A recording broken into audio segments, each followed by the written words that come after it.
Do you watch ads? No, I do not. Have you watched ads? No, I have not. You're a beautiful viewer. Will you watch ads? Maybe. Oh, when will you watch ads?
Hi everybody, happy Thursday, welcome in, how are we all doing? Oof. Let me just make sure everything's working, hold on a second.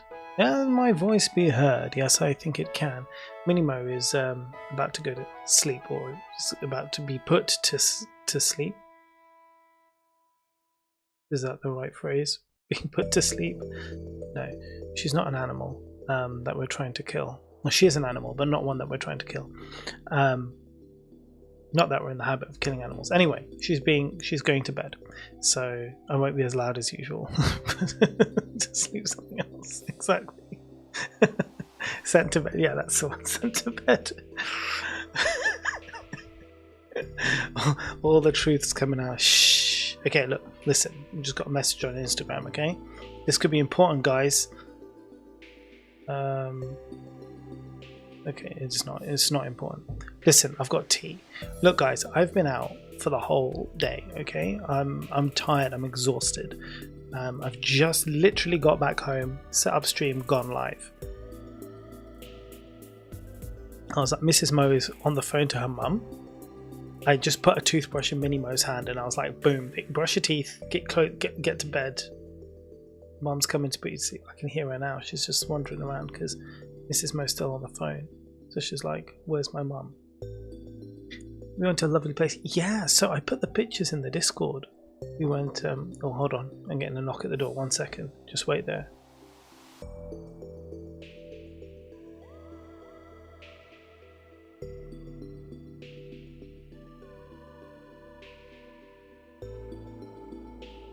No, madness. Mrs. Mo's downstairs on the phone. Minnie Mo was upstairs. Supposed to be going to bed, and Mrs. Mo was supposed to be there, but she was still on the phone. Now, chaos, obviously. Anyway, as you can see, Stevie has returned. She's back here again. And what was I saying? Yes, so I put it in the Discord. I went to Chester today, and we went to Castle. Beeston Castle, which is incredible. It's just ruins, obviously. There's no castle left there, but the whole place is just full of amazing history going back 4,000 years, which was just incredible. And the views were so good because it was really clear. So even though this is like on a crag, like some kind of like mini hill, only 100 meters tall, but it's on already high-lying land, so you can see out really far. So I could see Mount Snowdon in Wales in the distance. I could see Manchester, I could see Liverpool, all the different places, and it was just absolutely stunning. And then after that we went into Chester, and we ate food there. We had pizza, Pizza by the Slice, but they had this great American pizza place, and they did New York style pizza, Detroit style pizza, and a Chicago pan pizza. And I had the sausage Chicago pizza. Oh my god, it was so good. It was so good. Anyway, let me look at your messages. Hope you went to lovely. Yeah, you went to lovely places. I did. I'm hearing that you need to be put down for that. You know what? You're absolutely right. Hi, how you doing? I've got 5 hours before my 5 hours. I need to put down for that at work. Yeesh. Does that Prime Abo do you anything good here, or is that the what? I have it laying around. What are you talking about? What? Those photos you show are amazing. Thank you. I mean, what words are you saying? I do not understand. Subscription for the ads. Oh, the Prime. Oh yes. Okay, sorry. I got you. The Prime subs do give. So if you get Prime subs, that does give me money, and stops you from seeing ads. So yes, that's true. But again, you don't have to give me any money or use your subs on me. If you don't want ads, just go watch it on YouTube, right? Totally free. Just keep watching on YouTube, because honestly, thanks, Mimi. Because honestly, the best thing is like subbing on YouTube, watching on YouTube, getting the YouTube views up. You'll get no ads. I can turn on ads on YouTube, and as you watch, I will make money. But I don't want you to have to watch ads. I don't want this to cost people money. I want you to just watch. I just like having the community. The money comes from making videos. I put my time out, I make videos, people watch videos, I make money. Like, that's all I care about. The Twitch stuff, it's just for the community, and the fact is I can't switch off ads.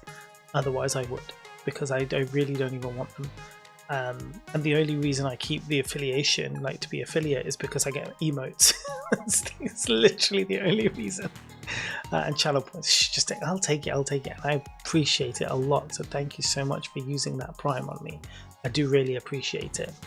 But please don't ever feel like it's necessary. Like I know, like I do it the same. Like you want to support streamer, like you do your thing. But just remember, like I'm not doing this for the money. Like there are other streamers out there who stream because it's their full-time job, who need the money. For me, this is like my hobby. I absolutely love it.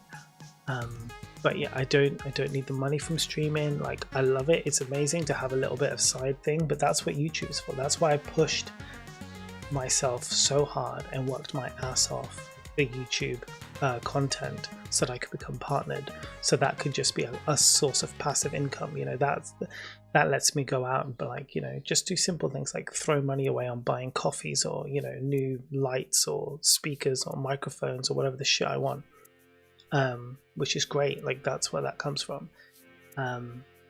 But yeah, I still appreciate every sub, every bit, everything, but it's not necessary. So, you know, if you're like, oh, I don't have money, don't spend it. Or if you do, like, spend it on somebody else. And you can watch my shit ad-free.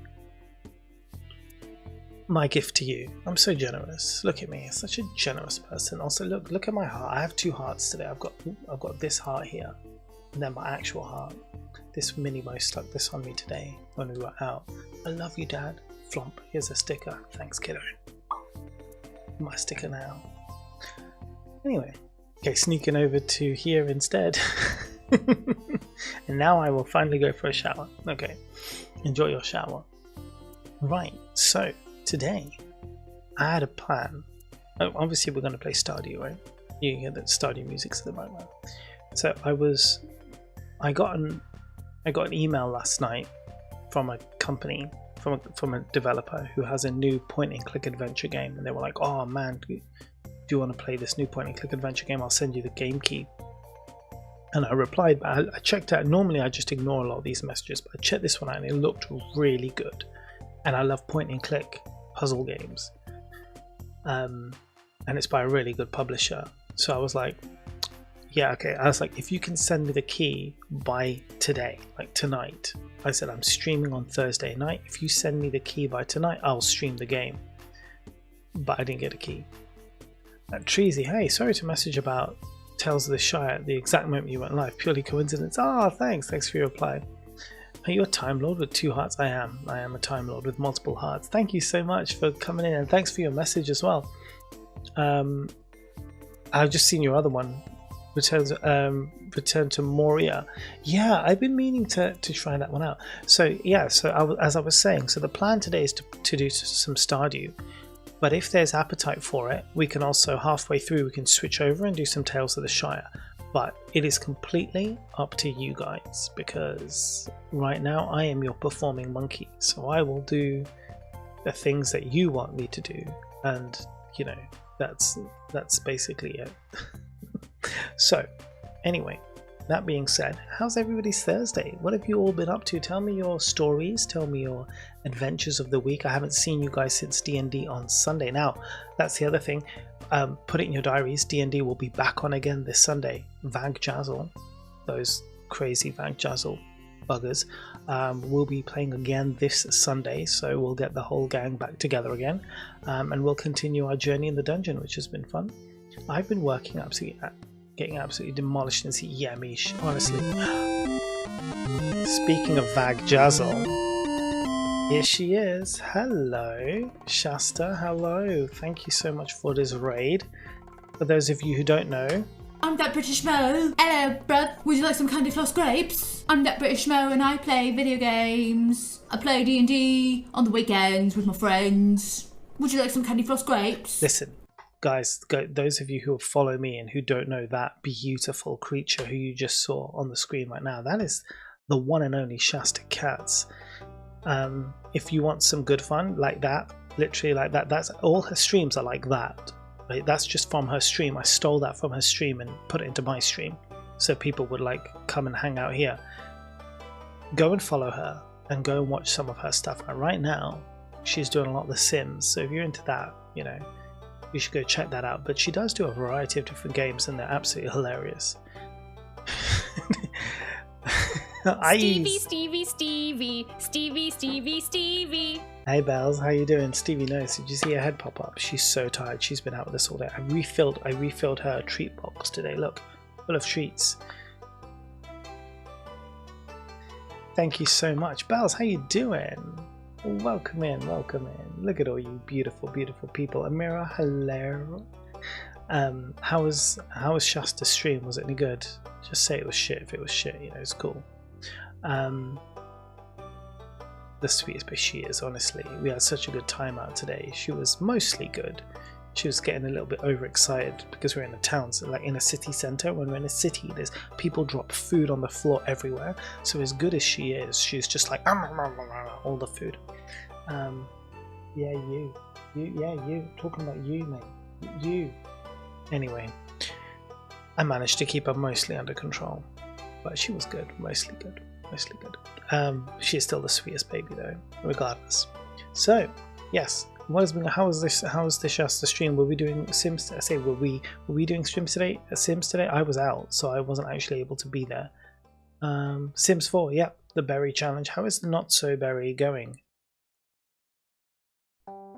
I know Shasta's gone to lunch, so I'm expecting somebody else to reply on her behalf. Now, do I have updates for you for this week? Give me a second. I was off today because I spent the day with the family out. Is there anything else? Yes, potentially one thing. I have been toying with the idea of giving you lucky fudgers a DJ stream, potentially on the 28th of the month. Best demonstration of operant conditioning in a Twitch stream ever. The 28th of August. So in 2 weeks Thursday, I am toying with the idea of treating you all to a DJ stream. If that's something people want. The theme of this, normally I do a theme for every DJ stream, but the theme of this DJ stream will just be summer party. Right, we want a late summer party. We want all the tunes. We want you up and dancing. I want videos. I want sing-along videos. I want lip-sync videos. I want outfits. I want all of that stuff. I want you to be doing your silent discos in your house, everything. And I will bring out the decks and we'll do a little party tracks. I think, yeah, from different eras. Is my, yeah, I think that's kind of where I'm going with it at the moment. I'll put it out in the Discord and see kind of like if the appetite is there, and if the appetite is there, I'll have a little dance party in a couple of weeks. I think that could be quite fun. Also, in other news, I'm going for a blood test tomorrow because I got to keep up my got to check that my blood sugar levels are all right. For those of you who don't know, I last year went for blood tests for my blood sugar levels because my family has a history of diabetes and I had the pre-diabetic sugar levels, which wasn't great, and I've managed to keep them down. Then earlier this year in January, after Christmas, they went back up into pre-diabetic levels again, and since then I've completely cut out all refined sugars from my diet. So this is going to be my... So then I had another test April, yeah, 3 months after January. So I had one in April, and my levels were right back down to normal again, which was fantastic. But now it's another, every 3 months I have to keep going back to get checked every 3 months. So my test is tomorrow. So fingers crossed everything is okay and we don't have any problems. But the other thing that's happening tomorrow, right before that blood test, is I'm having a hair chop. But I'm not actually having it chop. I'm just going to have it tidied because like right now, I mean, you can't even see it because it's black here, but basically it's like a mess. It's getting long, which is what I want it to be, but it's kind of like it just looks like wings. Fantastic, I won't lie, but I kind of look like Buttercup from the Powerpuff Girls. If you know, you know. So yes, the plan is to just get that just a little bit cut. So sometimes you got to tidy it up, right? As you're growing it out, it always looks stupid. You got to get it tidy. So you just got to have it tidied up a little bit, just the ends kind of just like cleaned up, and whatever. So that's tomorrow. So yeah, all good, all good. Right, my tea is fantastic, and now we're going to go into some Stardew Valley. So let me just pull up the right screen. I'll launch the game and then I'll change screens into the game.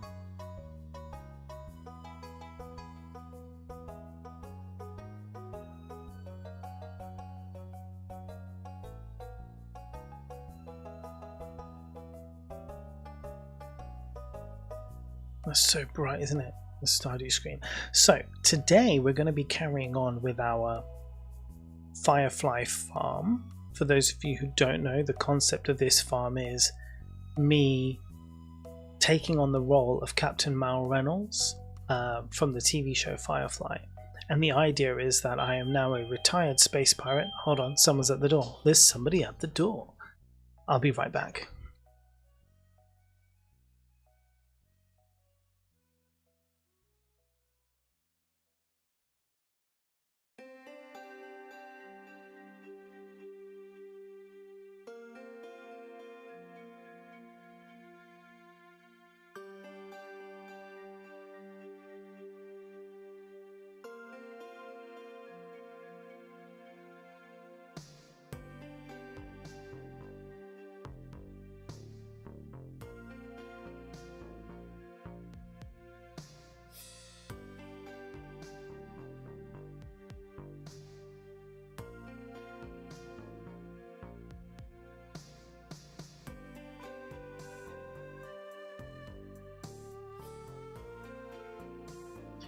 Right, sorry about that, I've returned. Oh look, the screen is all weird. 1 second, let me fix this guy up. Oh, why does this keep happening to me?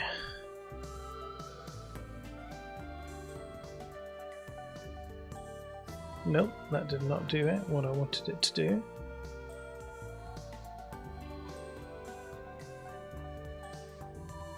I've got double Stardew music playing as well, great. Great start to stream, everybody. God, this whole thing is messed up. Okay, once I fix this, we'll be alright. Just gotta fix it. Oh God, why does it look so bad?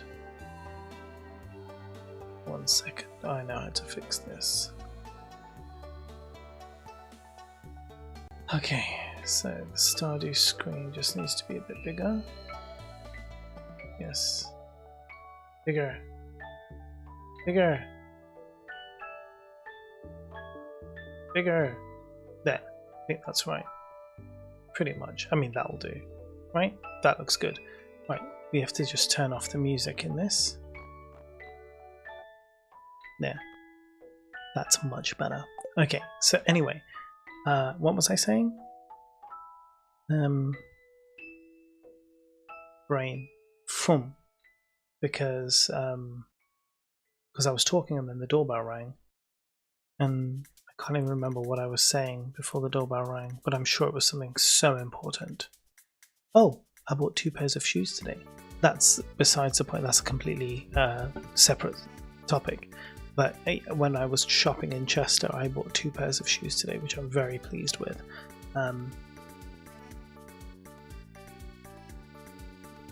Both water resistant, as all shoes should be, especially when you live in Greater Manchester, and one I like look a bit more like sneakers, and the other ones look a bit smart casual.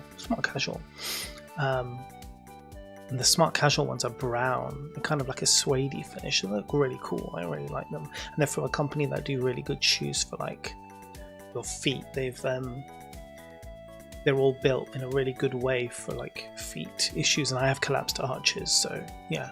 It's really annoying me, the thing I was thinking about. Yes, we're doing the Firefly farm. So I'm Captain Mal Reynolds, but I'm reimagined. So I'm like Captain Mal if he quit being a space pirate and then settled on an alien planet and became a farmer. And I'm going through the whole game and making decisions as I would as Captain Mal. So you'll notice a few things. I'm in year 3, but the first thing I did in this run through of Stardew was I went and got all the friendships with everybody. So that was my first goal, was to get all the friendships with everyone. And surprisingly enough, in the process of getting the friendships with everybody, I inadvertently completed the community center because I was collecting all things for gifts. I ended up collecting everything I needed to basically, make get everything I needed for the community center anyway on the side. So that was brilliant. So we completed the community center. We got married to Haley, who I felt was the most appropriate match for Mal Reynolds. If you've watched Firefly, you'll know that Haley is definitely his type. So I would normally never go for Haley, but Mal would. So we've married Haley, and she is, proving to be an absolutely incredible wife. So, that's good. And yeah, we have all the hearts with her. We have everything we need, but we haven't opened up Ginger Island. And the reason we haven't opened up Ginger Island yet is because I haven't finished doing everything I want to here and in the desert. And I feel like once you open up Ginger Island, it's like an extra bunch of quests to do. But right now, you see what Mal has done. He's gone around and made friends with all the people, which is exactly what his charismatic, egotistical self would do, right? He would want everybody to like him. He would want to go out of his way and also help everybody. He is egotistical, but he is also quite kind and not in a fully self-serving way. So I feel like he wants people to like him though. So he would go out, of his way to help people, but also inadvertently be liked by everybody. So that was the focus of the friendship. Then it was, defeating monsters. So he's been doing a lot of mining and sort of like ridding evilness around, which is again something Mal would do. And now that he's done those two things, he's going to focus on making some money. So we are in the process of like processing ancient fruit into seeds so that we can plant a whole greenhouse full of ancient fruits, and then we'll make the appropriate kegs in a shed or a shed, sorry, not barn, and do all the fruit wines as well, so he can start this like little money making empire. But we're not, so the thing is, like, we're not so bothered on like absolute efficiency. Like, that's not the goal of this run. This run is supposed to be quite chill, quite relaxing. Even when we were making friends, we weren't doing it in a maximally efficient way. We weren't checking when everybody's birthday was and making sure we got only the very highest presents that they liked and blah blah blah. We were just going out, being kind, doing their quests for them, all that kind of stuff. So we're taking it easy. Yo, not Yo Safbridge, or whatever her name is. Yeah. Oh my god, I love her. Dino, hello, how are you doing? Finishing project, hell yeah, the bag's looking good. So yeah, anyway, that's where we're at. I will stop talking about the game and actually let you guys watch me play some game. So let's get on with this and see what's happening. Another day of farm chores. I'll be thinking of you. You could help me. But here you go, you can have a kiss instead. Right, we have a cellar now. Oh, not the bag. We'll show. Ooh, exciting. Okay, so look, we've got those as well. What are they called? I can never remember. It doesn't matter. So anyway, this is our farm. We haven't really got into kind of decorating properly, although we have started coloring some of our buildings and stuff in. So that's quite cool. We have a plant already. I'm just trying to remember where we were at and what we have and what we don't have. So give me a second as I figure everything out. Because we were mining yesterday, which is why we have some things, not everything. We didn't get a turtle yet. That was the other playthrough we were doing. We will be getting a turtle later on. Oh, look, all those bones. Thanks, buddy.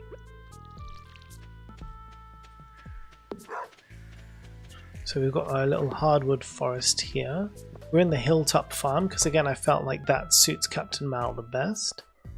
So we have coffee here, we've got a couple of trees, and then these are all ancient fruits here, and we will grow more, and then there's some here, and then as we get more ancient fruits we've got blueberries here, we will then kind of expand out the ancient fruits further and further is the plan. In the meantime we can make some money from these random fruits. Got my horse with his little beanie hat. Now the bones I think I'm collecting here, yeah. So let's just check on the progress of everything else. So yeah, we've got some pumpkins going on down here. We kind of moved the farmland. We had the farmland up here in this season when we started this autumn. We kind of moved the farmland down here. And there's some stray blocks of things around the place that we just kind of need to get rid of. We're growing some hardwood trees here as well. And then we have all of our animals down here. Hey guys. Oh, we do have a teleport machine too, but I forgot about that. It's been a long time since I've played on this farm because we've been decorating, and then we played Tales of the Shire, and then we played No Rest for the Wicked, so we've been doing everything except this particular farm, so we're kind of just trying to get back on it again. Okay, let's put some truffles in. Okay. So again, like I say, we're not overly focused on going crazy when it comes to making money. We're just, you know, we're just taking it easy. We don't min-max here, man. We relax. Perfect song as well for this moment. Okay. That's good. And we can sell this guy and this guy. Nice. Rebecca, hello. Sup, Mo? Hope today finds you well. Thanks for the stream. Thank you. A message that seemed to... No, I've got your messages. I've got them. I see them. I see them all. I just wasn't looking at my screen. They don't always show. Yeah, his name is Piggy Smalls. They don't always show on the screen because the screen only shows Twitch. It's integrated only to show Twitch. Although technically, I wonder if that can be changed. Now you've got me thinking. I don't think it can, but I'll just double check it. What is it? It's called a widget, isn't it? It's an overlay widget. The chat overlay widget. What do you display? Chat box settings. Overlay endpoint chat.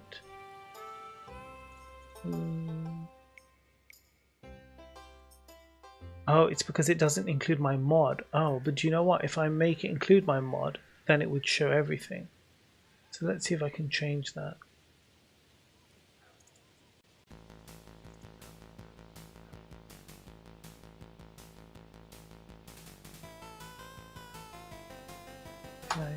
Okay, save that.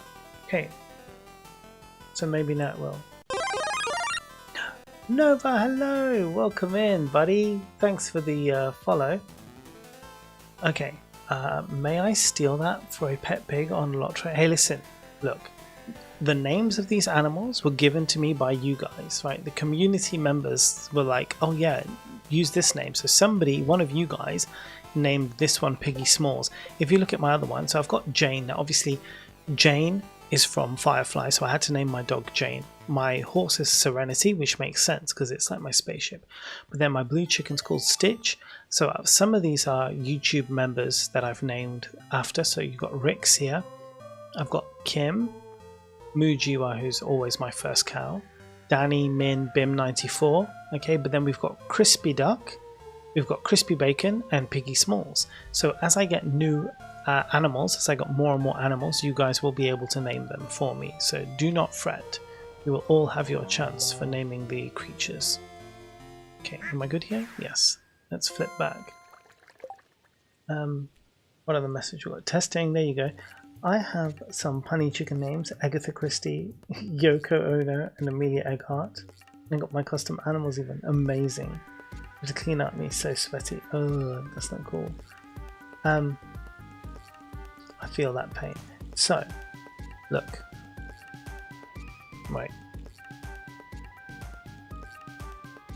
the whenever I have my first void chicken, I always name that one Count Cluckula. So that's where I go with that guy.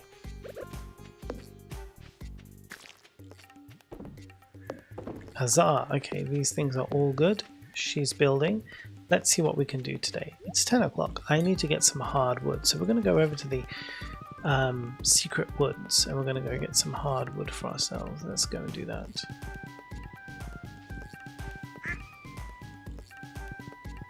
Ah, yeah, what do the raccoons want? They want something as well, don't they? I'm pretty sure they need something.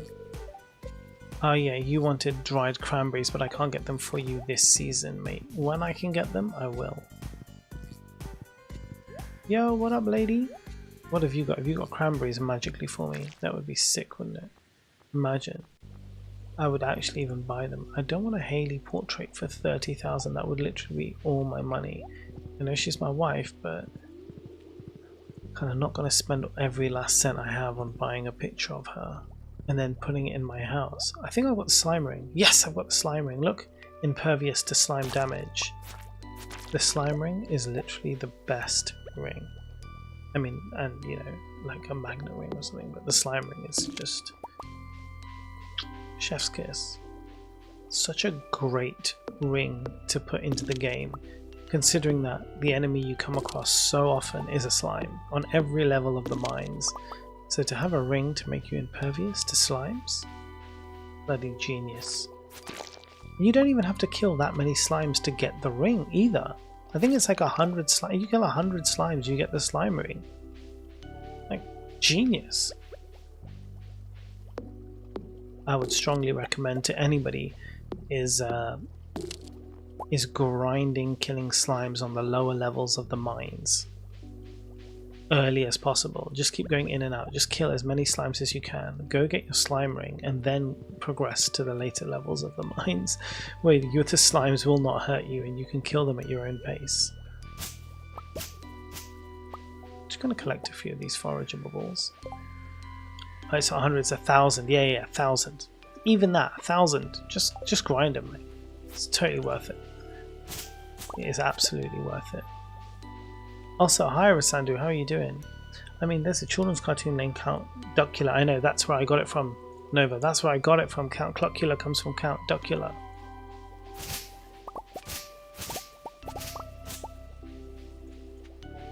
Because it's a chicken. I went Cluckula. Because you can't get void ducks in Stardew. Only void chickens for some reason. I would like to see void all the animals.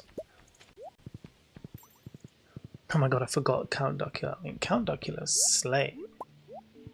I absolutely love Count Duckula. They even had, you know, there was like crossover episodes of Danger Mouse and Count Duckula, which was cool. Danger Mouse is another one I absolutely love. I love Danger Mouse so much. Never understood the hype around Darkwing Duck. I watched a bit of Darkwing Duck. It was alright.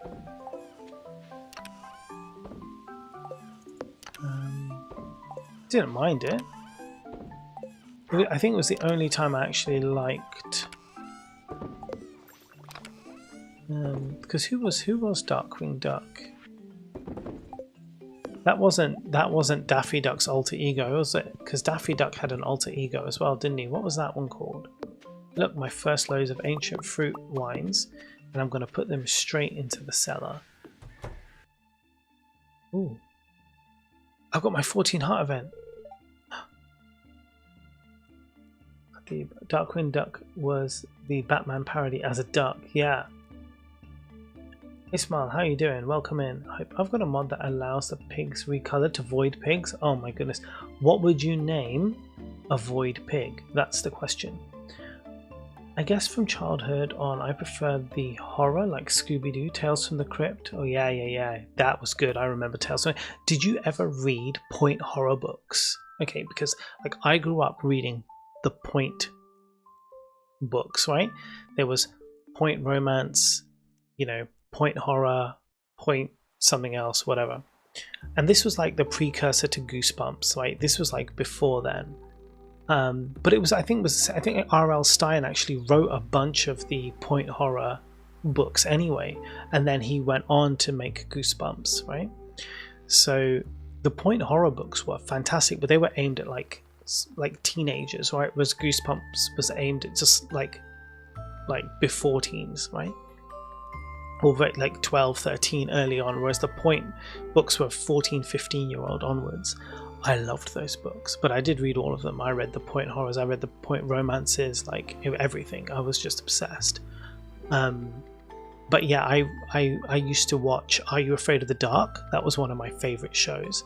Tales from the Crypt, and read those books. I was a horror fan so early on in my life, and I've told Jen this story, and I think I've told some other people this story. But when I was a kid, and we would holiday every year because my grandparents still lived in Pakistan. That's where I was born.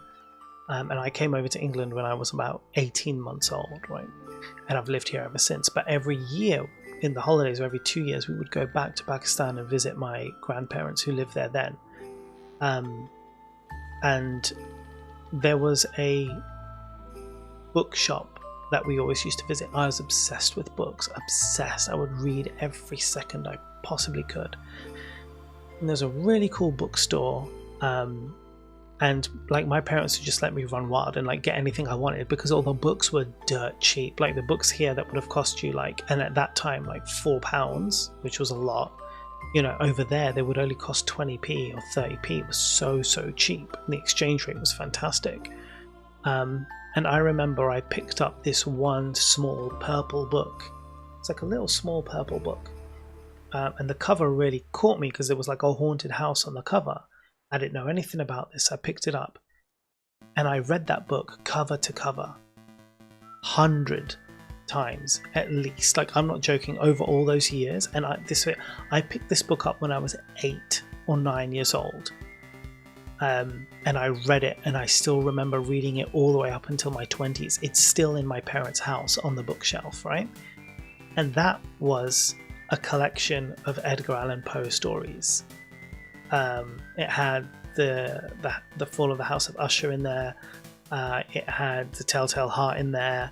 It had like so many of those, The Gold Bug parts 1 and 2, and like so many of the great Edgar Allan Poe stories were in that book, and I read it cover to cover so many times, and that stuck with me. I loved it from like 8 or 9 years old, and I was obsessed with gothic horror, and I've been obsessed with gothic horror since. But none of it scared me, but I was just so like intrigued, and it was literally, I was a kid and I was like, I like the cover of this book. I did the thing, I judged a book by its cover, but I was right, because Edgar Allan Poe is a legend. Duck Dodgers, that's the one. Let's play Stardew on my first year of winter. Hell yeah, let's go.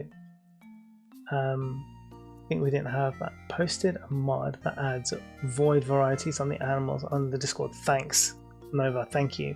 The Scarlet Pumpernickel. Hey Nikki, how you doing, sis?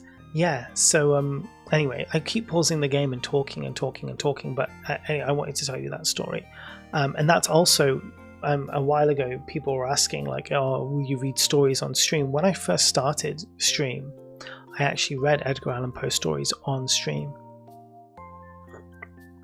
But there is a new redeem for those of you who are interested. I think I made it live. Hold on, let me just check.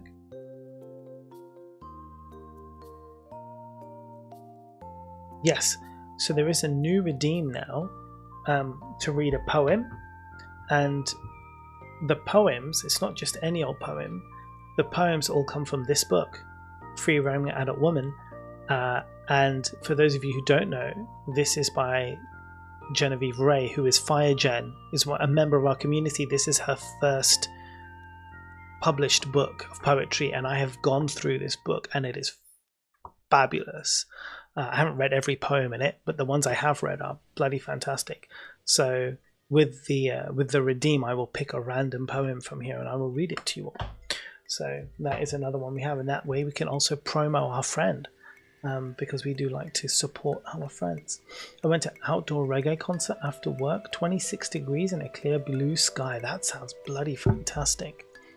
Right, what's Haley saying?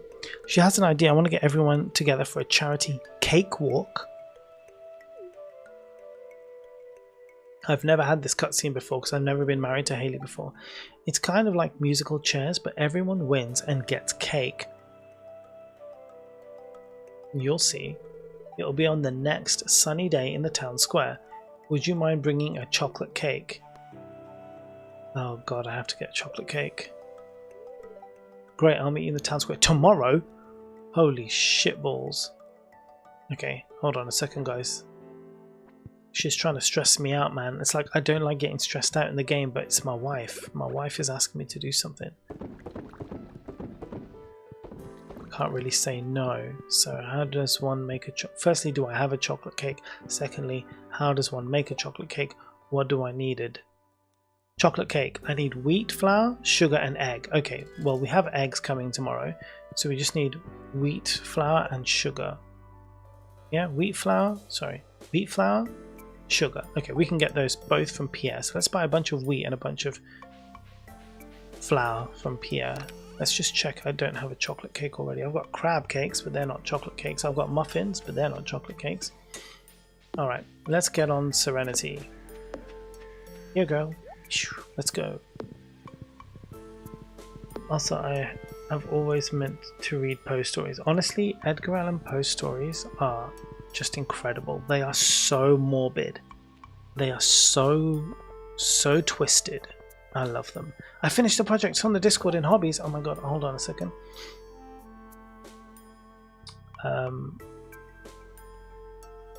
Yeah, honestly, Ismail, like, that is how I felt as well about Haley. She's so rude to you when you don't have the hearts with her. She is horrible. But you know what? As soon as you get to like 3 hearts with her, her whole personality changes. And she just becomes incredibly sweet and really, really kind to you.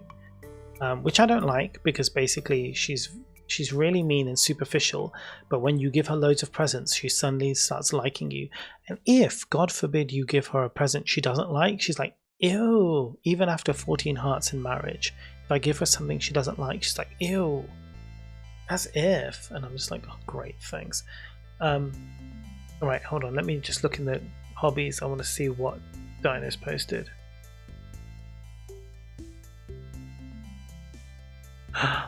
Oh, no way! Forearm exercising. Yeah, you attach your weight and plates at the end.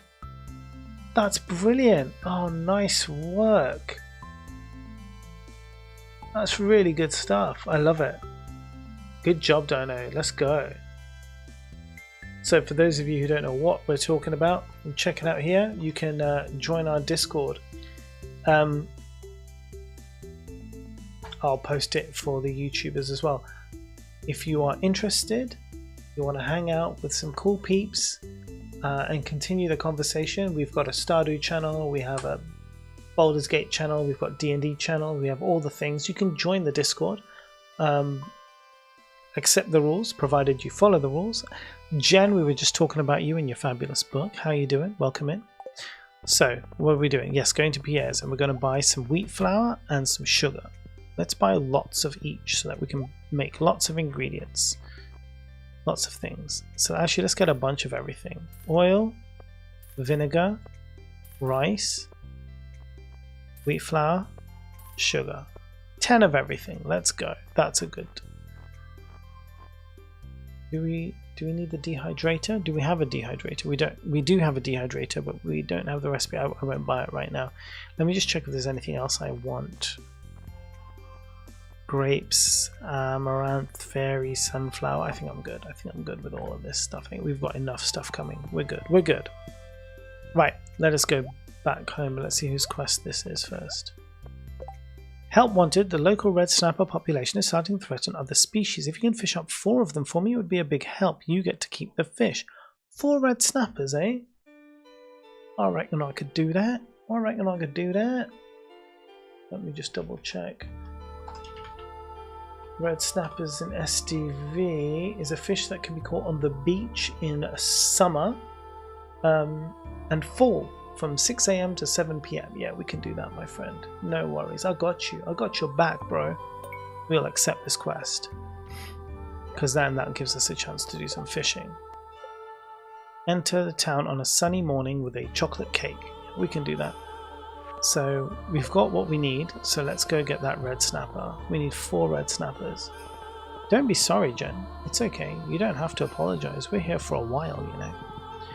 And let's see what this community board has going on. Hello there. For an upcoming promotion, I'm thinking of offering 25 gold star vegetables. Now forget about it.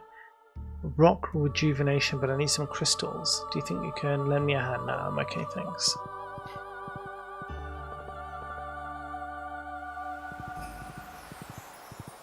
Okay, let's see if we can get some red snappers, baby.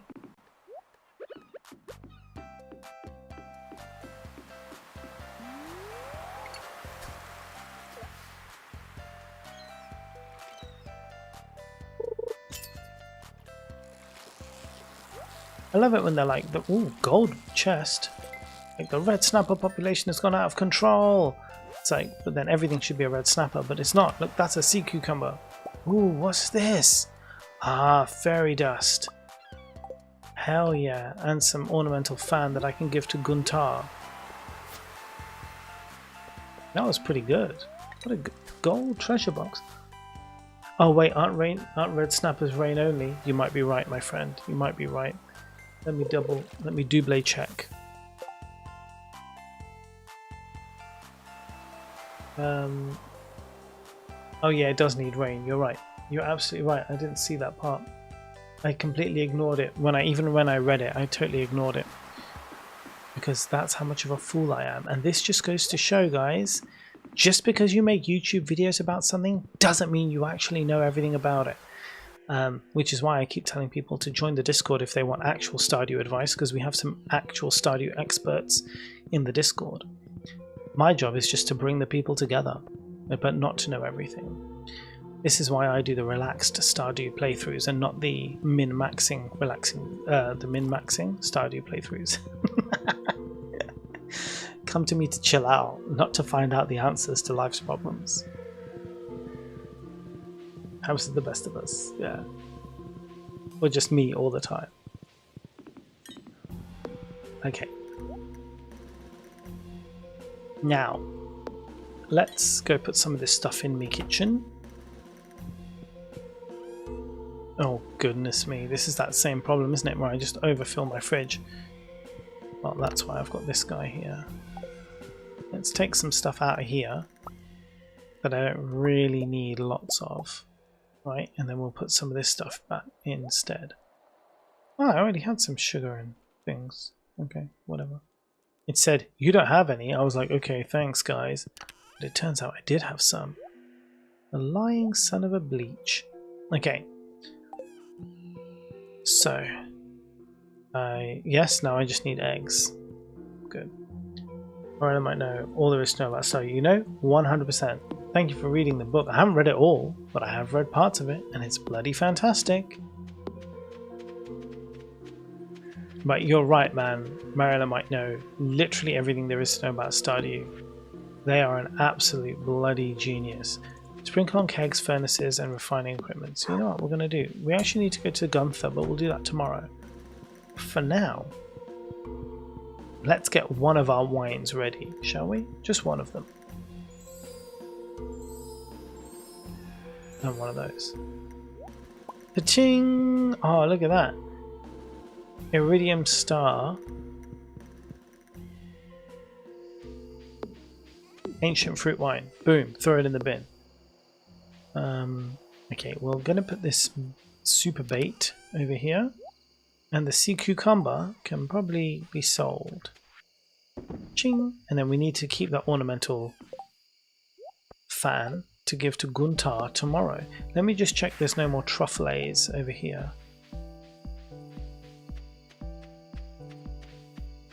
This has got like a house beat going on. Oh, yeah, I'm not averse to it. It sounds pretty good.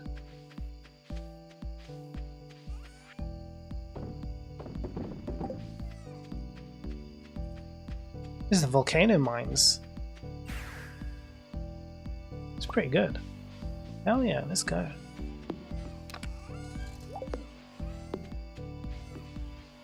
Right, so the next sunny day, let's take a nap.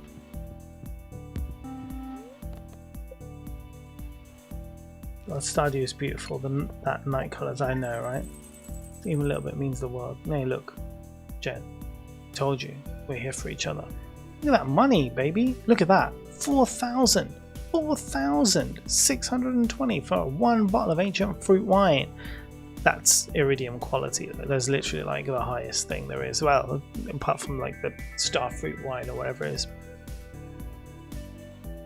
That iridium quality is. Bing. But after that, this one. Truffle oils. Look at that. 7 truffle oils, 10,000. Making bank, guys. Stardew is beautiful. For like a pixel game. Oh my god! If it isn't Cat Fairy, your name is back to normal now, Cat. When did that happen? Oh mate, oh I love that emote. I bloody love it. That's fantastic. Where'd you nab that from? Oh, you changed it a few weeks ago. Oh, nice. Nice. Hype train emote. It's stunning. It's oh look. Nice, my barn's ready. Now we need to make it a super barn. Then I can color it the same colors as the rest of my shizzles. Yo, what up, dog? Yeah.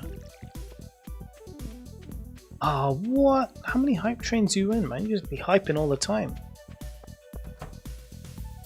So I found out that Minimo's favorite character from Animal Crossing is Plucky. That's who she loves the most. You were asking me the other day who's her favorite. I found out it's Plucky. And then I think she likes Antonio. I still don't really understand Animal Crossing, man. It's just not my jam, you know? But that's cool. Although someone on YouTube got very angry with me when they found out I didn't like Animal Crossing. They said, if you don't like Animal Crossing, like, I can't trust your opinion on anything. You literally know nothing if you don't like Animal Crossing. Like, clearly you just don't have any sense. I was like, wow, man, how did you, like, is that how you judge everybody in the world? Like, whether they like Animal Crossing or not? I was like, that's insane. I'm like, that's just a game you like. That's just your opinion. You just judge everybody based on the fact that they either like a game or they don't like a game. I'm like, how did you judge people before the existence of Animal Crossing?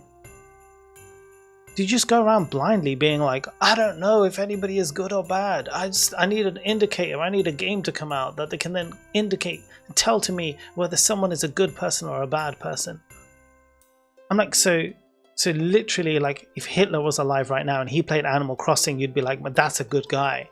Because that motherfucker knows where it's at, man. He's playing Animal Crossing. Like, something here just doesn't work. Like, just some sense is not being made in this case. But don't judge me by my actions or everything I do for other people, but judge me based on the game that I play and like. But top lad. I wasn't a lad. I think it was a lady. But probably about 12. So I wasn't going to get into a fight. Plucky is a cute bird. Facts.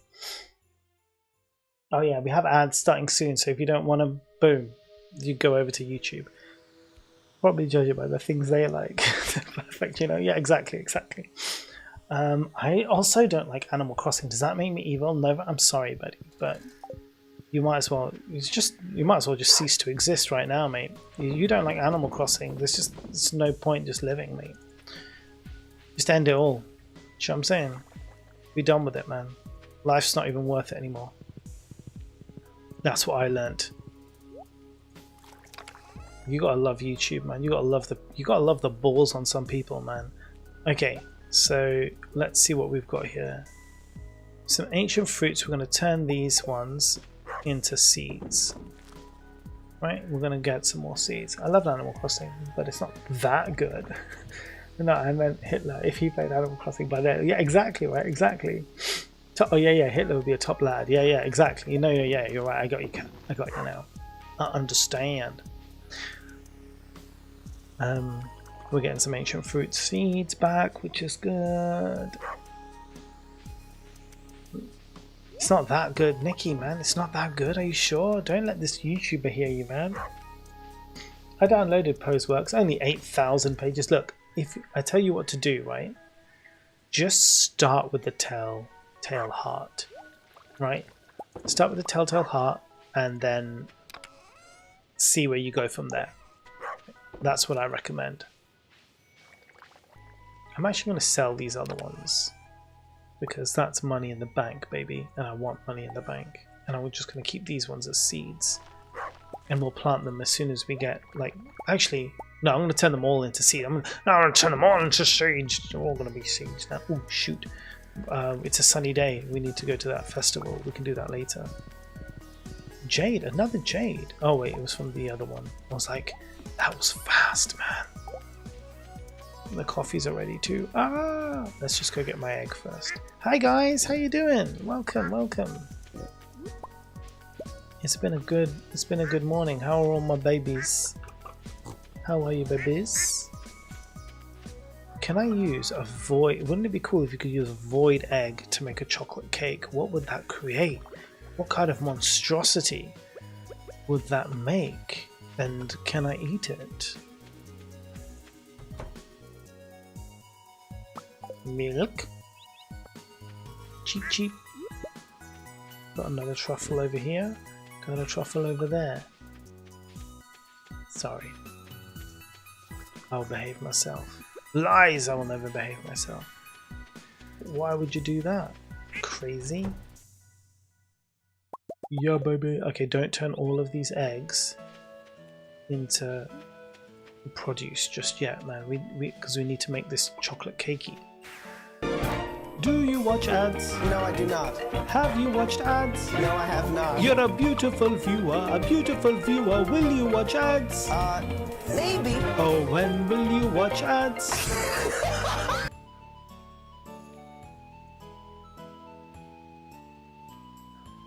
Ad overlay is rocking. It does say egg Annie. Let's do it. Dino egg. Oh my god, could you imagine? A dino egg.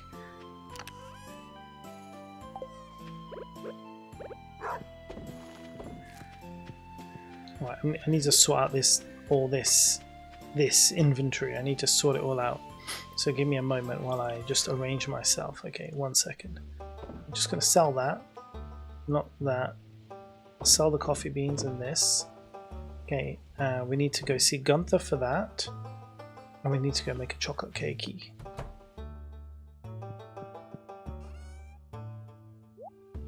I'm only going to put in of this egg and see if it lets me. It says egg any, but how do I know it's going to use the egg I want it to use? I'm going to put all the other eggs in here, so it only makes me use the void egg. Haha, chocolate cake. It's a void chocolate cake, guys. I have deemed it so, and thus it shall be. Okay, where are we at? Okay, we've got that, so that's one step done. My egg.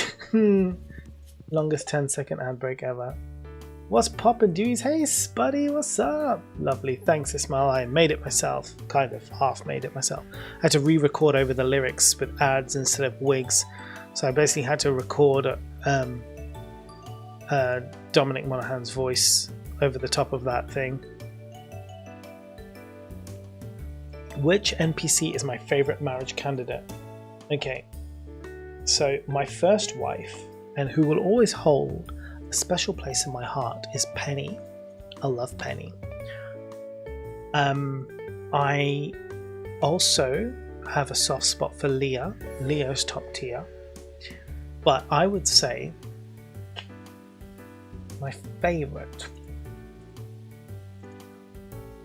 of the boys, Sebastian.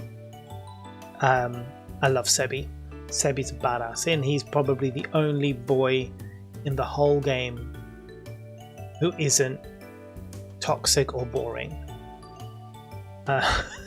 We've had this conversation before many times on stream, how all of the men in Stardew Valley are terrible, but Sebi is the only one who's kind of like not a dick and not just boring. What did we call Sam? It was like he was like plain white bread. Is that what we called him? medium sliced white bread. So plain, so dull. It's like nothing interesting about him whatsoever. But Sebi is the only one, and of the girls, I really like Emily. Emily is kooky and weird, and in real life, Emily would be like number one that I would go for. I love that kind of, you know, the kind of, yeah, weirdo nerd. You know, and she's clearly high on some shit, and I'm down with that, so that's cool. But otherwise, Leah, I love Leah. Leah is so sweet, artistic, you know, a little bit shy, just good peeps. Does Penny have a backstory? If please don't tell. I'm not going to tell you any backstories, don't worry. Understandable, I have a thing for redheads, mate. Who doesn't? Redheads are the best heads. I love Penny too, but I don't know why people hate it. People hate Penny because either people are threatened by Penny, yeah, or they find Penny just too kind of like girl next door, plain Jane, not really interesting. That she's not interesting enough because, you know, she doesn't eat rocks for breakfast, you know, and doesn't, you know, treat people like shit, and doesn't fucking take LSD while sewing clothes together. Do you know what I mean? So people are like, boring. But, you know, she's a school teacher, man. She's an educator. She cares. And she's a wonderful, wonderful human being. So, yeah. Sebastian is nice for real. Although I had a crush on Shane before I realised he had a drinking problem. Oh, God. I guess some people don't like Penny that much because she comes off as little boy. Exactly.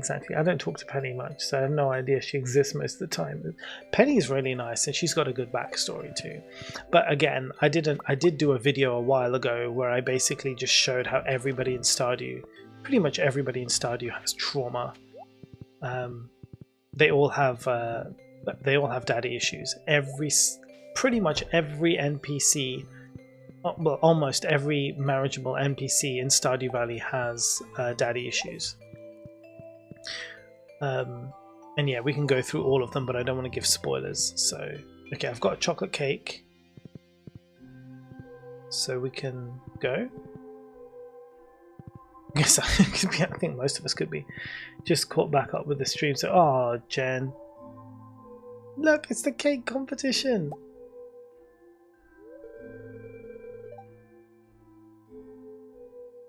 Hold on, it's got a message. Just checking, make sure it's nothing importante. I think we're good. Oh, good, you brought the cake. Of course I brought the cake, man. You told me to bring you cake, and I do whatever my wife says. It seems really moist. I'm just gonna brush over that one. It's a pretty good turnout, huh? Mm-hmm. Yeah, it is. Haley, when do we start my legs? Oh, Marnie. Oops, forgot to blow the whistle. And look, it's like musical chairs, but everybody gets a cake. Everyone should be standing on a numbered square. Yep.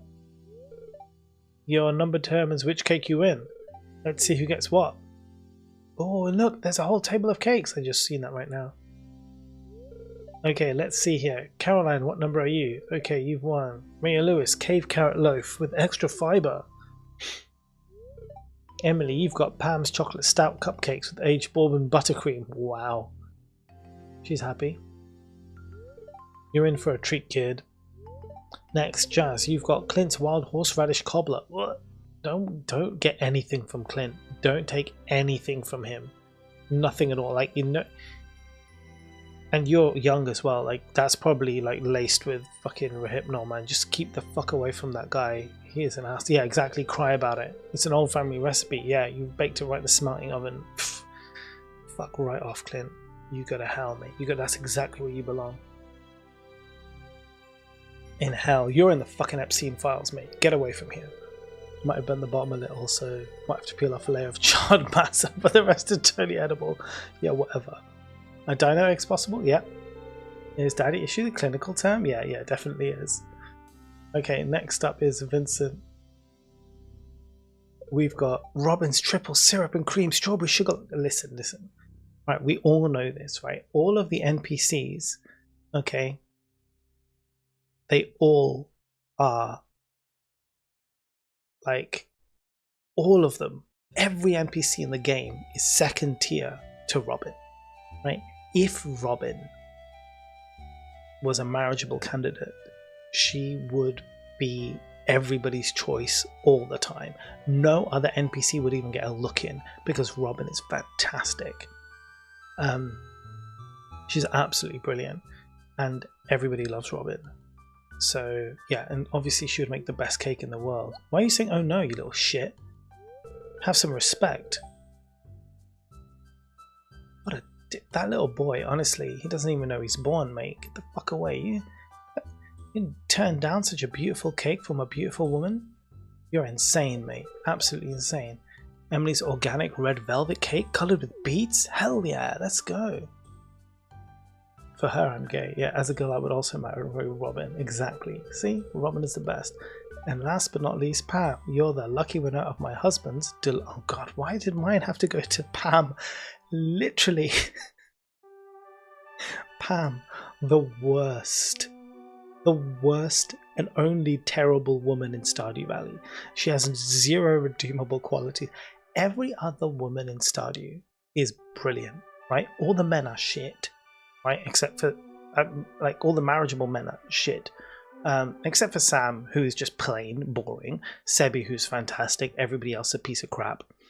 And even the non-marriageable NPCs of the men, the only good ones, Linus, who is just a god amongst men, and you've got Gus, who runs a saloon. Nothing wrong with Gus, he's great. And Willie, right, who's awesome. Everyone else basically a piece of shit. And of all the women, they're all brilliant. They're all really, really good. Except for Pam. Nothing redeemable about Pam. Even you learn about her whole backstory, you're like, there is nothing redeemable about you. You are a terrible, terrible person. Why am I helping you? You help her. I don't want to give away spoilers. But she is just, she's just Pam.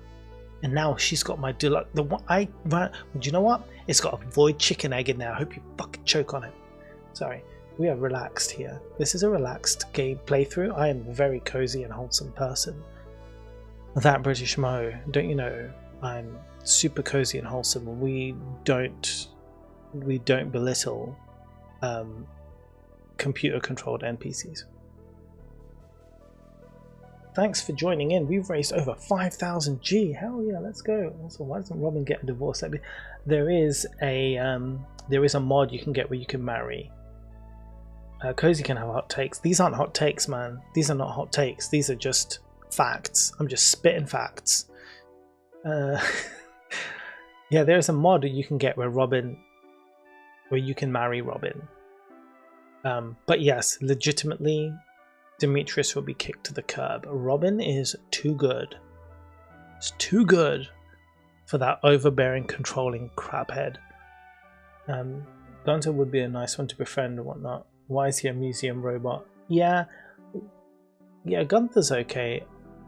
I don't mind him actually. He's alright. He's unoffensive. You know, he's okay. I don't think he's great necessarily, but yeah, he's just all right. Yeah, I guess he's not as bad as all the others, is he? I guess because we never get to know him. Maybe if we got to know him, he'd be terrible too. And I mean, you can shove that tomato right up your ass. Exactly. Raised over 5,000 G's. What's the money for anyway? You buying a new purse? Hey, you leave my wife alone, George. I will slap that sass right out of your face. Actually, it's for Penny. For Penny, my first wife? Penny, the other day I overheard you talking about Jess and Vincent about their school books. See why Haley is so fantastic. Look at what great wife I have. Look at her. Just look at my wife. She's sitting there raising money for Penny because she overheard Penny say the other day that they needed new school books.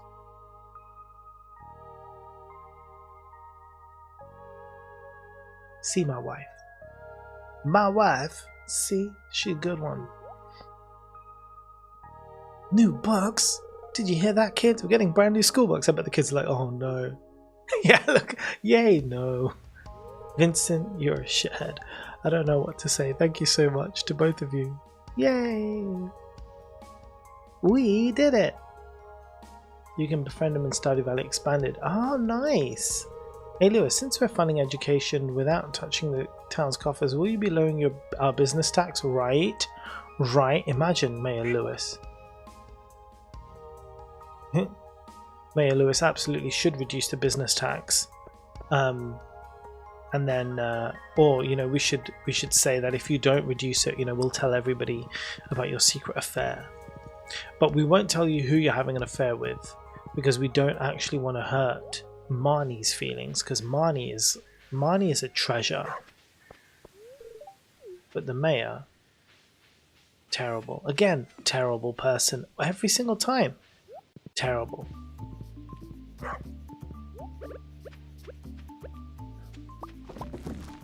I need some more seed makers, really, but it's okay. I can just keep doing this. Hey, Spork, how you doing? Welcome in.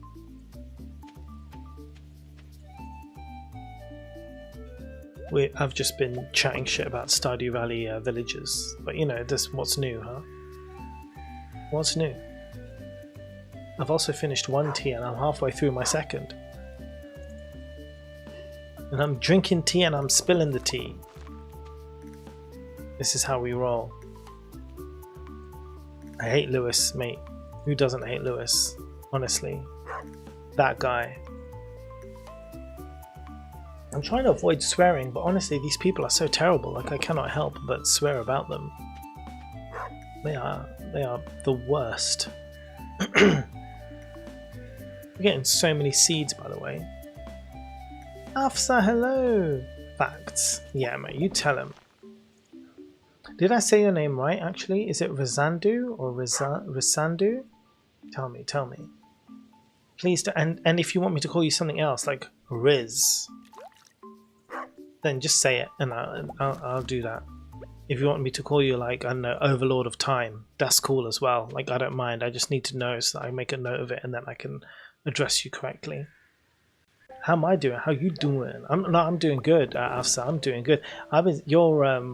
Again, I always say this to you whenever you come in, but your posts on Instagram, top tier, so good, so good. I'm loving them all. And how's the Steam Deck? Because I'm really looking to get one now.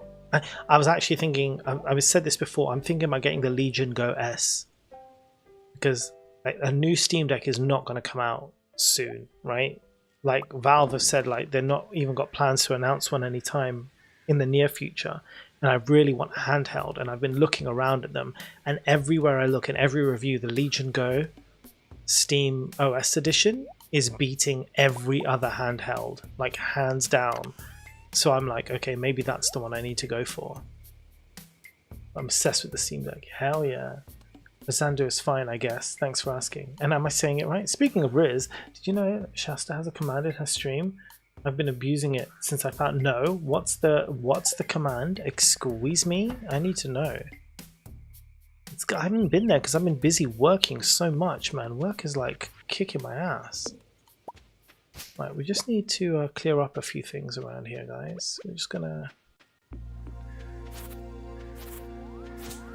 I'm not going to be able to do the red snapper thing because I don't have a rain totem, nor am I willing to use a rain totem. To get it, and it's not raining, and we're gonna run out of time. I need to chop down this guy. It's in my way, and this guy. In fact, I don't want any other trees around here. You guys can just bugger off. Thank you. Is it cranberry? Yes! I can dry this now. Wait, how do I dry a cranberry? A dehydrator. Where's my dehydrator? Do I have a dehydrator? I don't have a dehydrator. Sorry, I'm saying so many words so quickly. That's not a dehydrator. Oh no, it is, but I need 5 pieces of cranberry. Okay. Tell me you have ADHD without telling me you have ADHD. Okay. 5 pieces of cranberries. Yes, so I have a dehydrator, but I don't have the recipe for a dehydrator, but that's okay. Because I don't need it. How are my animals doing? Hey guys, you all gone to bed now? Good, good. Is there anything here for me? No. You guys don't even drop in any truffles? What is the point of you? Come on, guys. I work really hard. Day, work really hard. Okay, that's good. These can all go in their boxes. Let's go get some of this stuff out of the ground here. Oh, I still haven't seen Gunther, have I? I should have done that when I was in town. That is part of the reason I went to town the other day. I do need to go back there and do that. There's not much left to give to Gunther, to be honest. I think that's what I'm waiting for, and then I'll open up Ginger Island. I've got enough stuff to open up Ginger Island. I'm just refusing to go there right now. You have right there. Okay, brilliant. Amazing, thank you. And then I follow up with something lewd, of course. Oh, exclamation Riz. But what does it do? What does it do? I spent so much time emulating games and modding Stardew that I've actually not played anything. I've said that is the way. Ah, there is one. I knew there'd be another one here somewhere. Thank you. Thank you.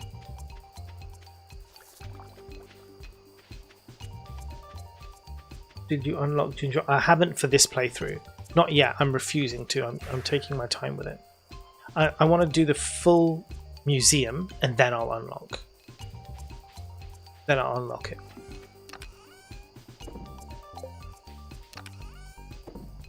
Okay, so it makes sense to keep a few things around. Let's get rid of this crap that I don't want that. Okay, so what do I need? Okay, I want to keep all these things around. We'll get these all sorted out tomorrow. So what does that leave for today? We need to upgrade this guy. There's nothing in there. This is all running as planned. I think we're good. Do I have anything else I want to do immediately? No. Did you get everything done today, Mal Reynolds? Why did you call me by my full name? Isn't that really awkward? Yes, Haley Reynolds. Maybe I took your last name, Haley. What's your last name, huh? I don't even know it. And we're married. I'm going to see if I can find it. Okay, brilliant. Thank you. Sent a sound on WhatsApp. Thank you.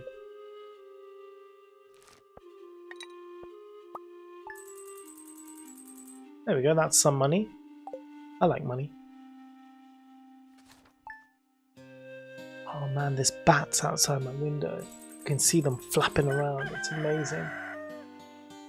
I get so many bats where I live. It's so freaking cool. I love bats. And at this time in the evening, they're just flapping around outside the window. It's fantastic. I love bats. I do too. I do too. Bats are the best. Did you sleep okay? I've got some chores to do here. Okay, thanks. Bye. It's like 2 seconds, but you'll know instantly. Alright, I'll check it out after stream. Oh, thanks for the jade, my dude. We'll put that over there. Oh, and another jade.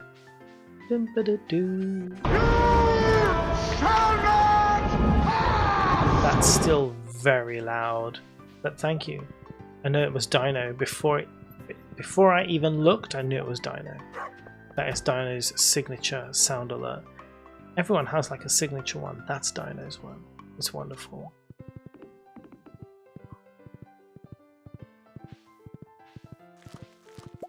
Okay, all of these should come up soon. I did it twice. Yeah, it's still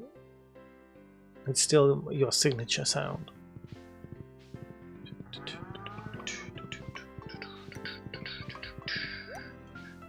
What? There's a truffle outside the door. You guys are working overtime, huh?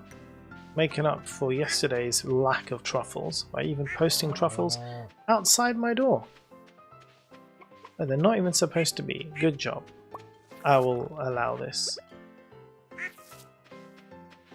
Ooh, poem time. We got a poem. Let's go to the poem. Let's, or maybe this music would be good for a poem.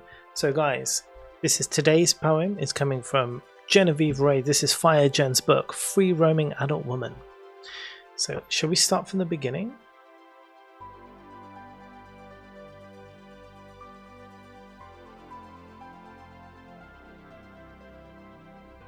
Oh, actually, look, we have all of these sections we can go through. Let's check it out. We needed some poetry read tonight. Okay. This music is so good, isn't it? Let's go with... should we do mental health? Let's do mental health. Let's start at the beginning. Let's start on mental health, because why not? Now, excuse me if I'm not very good at reading the poetry. What we need is, we need a right track for this. So let's see if we can find something here.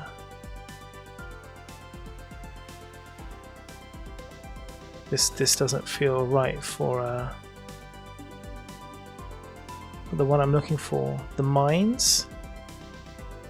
I want the mines one, but I want the there's like a specific one I'm interested in.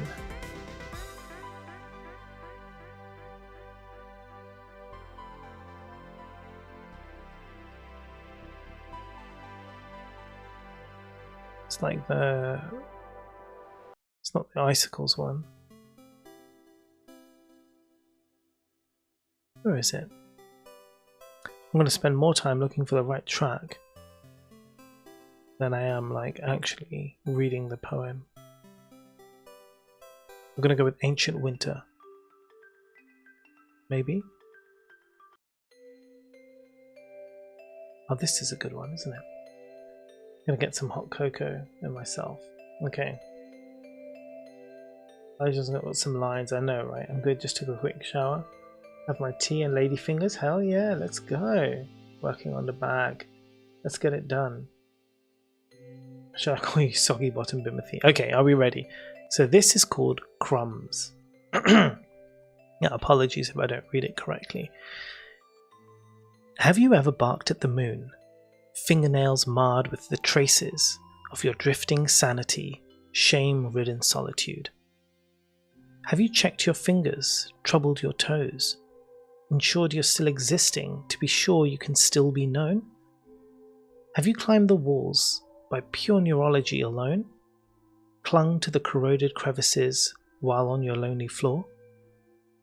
Have you balanced on pinpricks pirouetting over volcanoes? Answered diplomatic entries with a cyclone down your throat?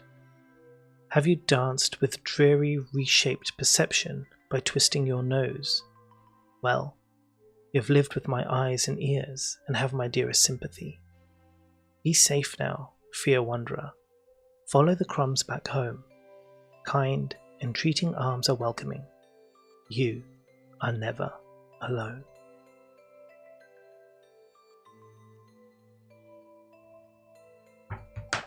Fantastic. Beautiful, Jen. Beautiful. Thank you. Taking the same pauses I do. Yeah, I do love that one. It's really, really good. Bim. When you start calling Jen Bim, that's really confusing because I think Bim is in chat. And I'm like, why is people giving Bim love hearts? Because Bim is a psycho. Oh dear Lord. Okay, let me just check everything else is okay. Yep.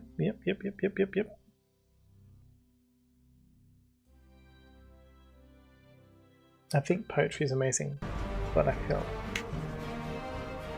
Thanks, buddy.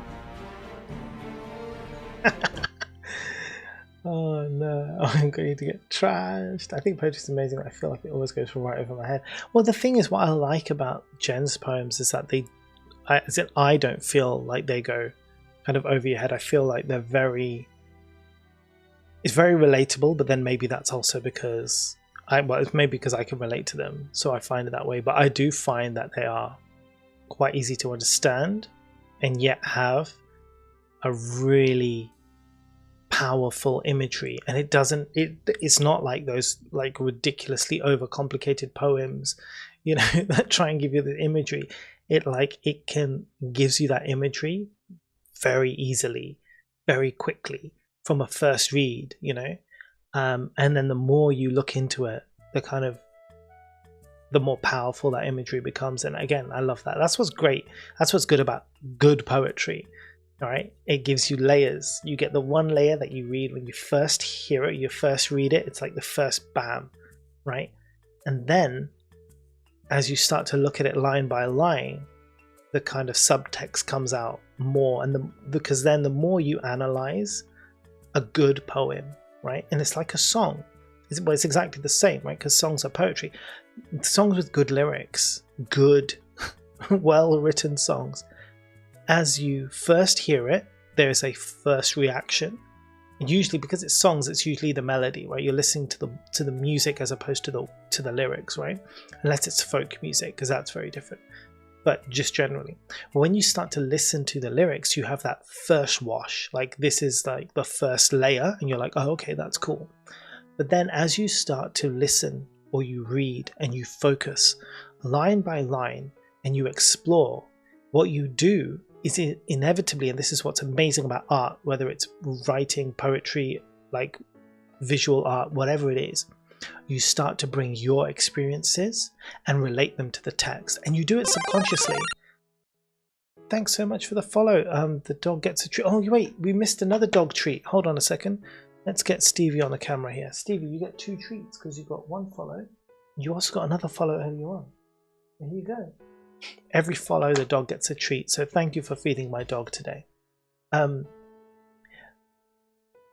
don't know how I know, but the song lyrics on the radio, somehow I can't remember to eat. Yeah. So the thing is, as you bring your own experiences into... Stevie. She's getting fed today.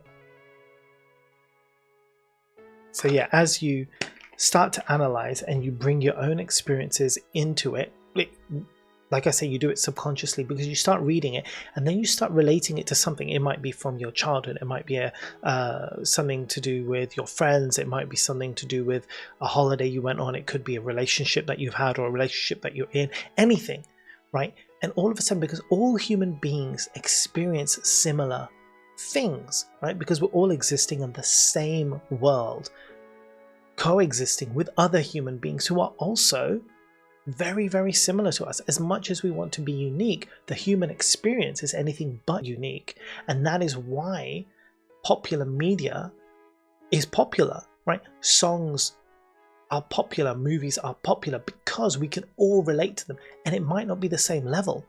You're watching a movie about somebody who's been completely heartbroken, right? And like to the point where they want to kill themselves. And like, you know, because you've probably been heartbroken, and probably not to that extent. It's never that extreme, right? Like in a movie or in a song, but you relate to it because you can understand like you know, a notch on that scale, right? Their scale might be at 10, but you can understand the 2 or the 3 or the 4. And so because you have that understanding, you immediately relate your experience into those words, into that medium, you know, into that picture, into that whatever. So then you start reading poetry, and as you start looking line by line by line, you then automatically you start like, this speaks to me. This is like, it's talking about me, because subconsciously that's exactly what it does. A good writing, good lyrics do that, right? You instantly pull those words and relate them back to your own life. And when I read Jen's poems, that's exactly what happens. Like, I read that and then I then start applying it to my own existence, because again, she's writing really relatable. And you know what? It's exactly the same about good comedians. Good comedians, like really great comedians, are great, and loads of people love them because they are so good at observing life. They observe like everyday interactions, and they are funny because they talk about those interactions that you can all relate to. No comedian who's going to be talking about, you know, the life of, you know, a multi-billionaire, you know, their everyday life, you know, what they do when they wake. You don't know that life. We have no flipping clue what clubs they go to or what foods they eat. Those jokes aren't going to land, right? But they're observing the everyday life of like most people, and so it becomes very relatable, because you're like, yeah, I saw someone just like that the other day. It was like, oh my god, he's talking about me because I do that all the time, right? So instantly you kind of like, you relate to it. That's what's good. When it's good, it's because it's relatable. You understand it. You know, we all many of us, I'm going to say we all, and I'm not saying you should or shouldn't, whatever, right? Many of us now hate J.K. Rowling, right? Fair enough. But loads of people love Harry Potter. And I loved Harry Potter reading it for the first time when I was like 20 something, right? And this is a book for 10-year-olds. But the reason I loved it was because the school experience that she was talking about, although he's in a magical school doing magical things, the experience of school, the bullying, the lessons, the teachers, everything, 100% relatable. Like growing up in the British school system, I'm like, boom, that's my life. Like I knew, I could instantly pick that out and be like, this is why this is relatable to me. I like this because I see myself in those shoes. Right? Again, I'm going to shut up now because I'm talking too long. She deserves all the treats. How you doing, Ziff? Wall Bear, very cute dog. Thank you very much. And thank you for feeding her a treat. And you, Nikki. I don't think I can relate to the F1 movie. It was pretty cool though. Yeah, I mean, you could think things are cool. Yeah, but Mo, if music means all that, why is AI music so good? I can't focus on the music and the lyrics at the same time. I mostly just enjoy the tunes and ignore lyrics. Most people do. But then the melody speaks to you in a different way. This is what I hope for. Good. AI analyzes the popular music, looks for similar taste that makes them good, and then takes all the good traits and respective combos and combines them into one. Artists might do it subconsciously, but not everyone can point it out, as where an AI subconscious is conscious at the same time, therefore is aware of all the stuff. No, Dino, you're absolutely right. And yeah, Ziff is always trying to troll me. Me and Ziff are old friends. We've known each other for 15 years. We go back a long way. Oh. I welcome our future AI overlords. Me too, man. Me too. I'm just like, you know what? An AI president would be better than Trump.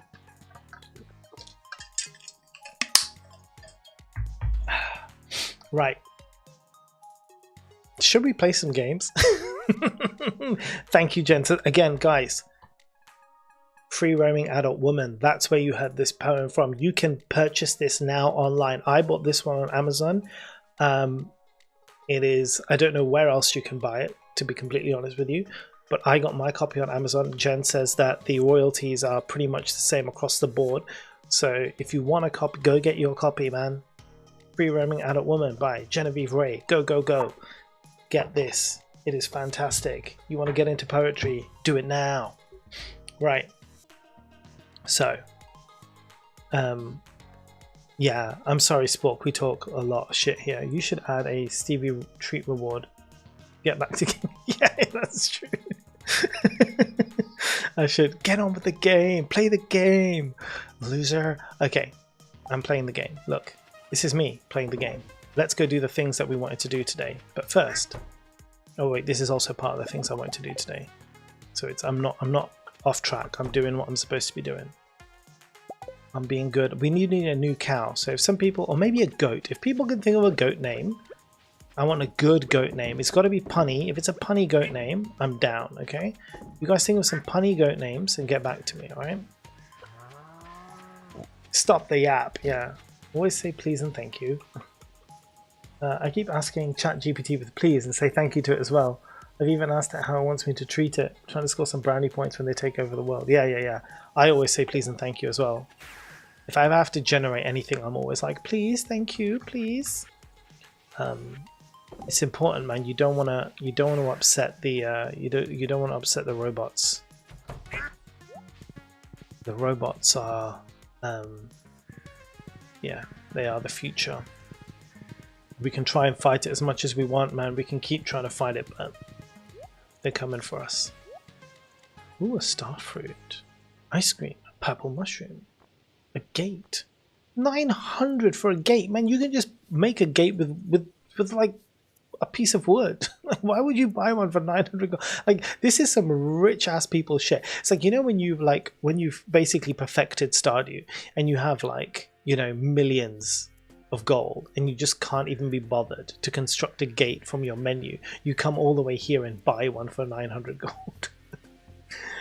Oh dear lord.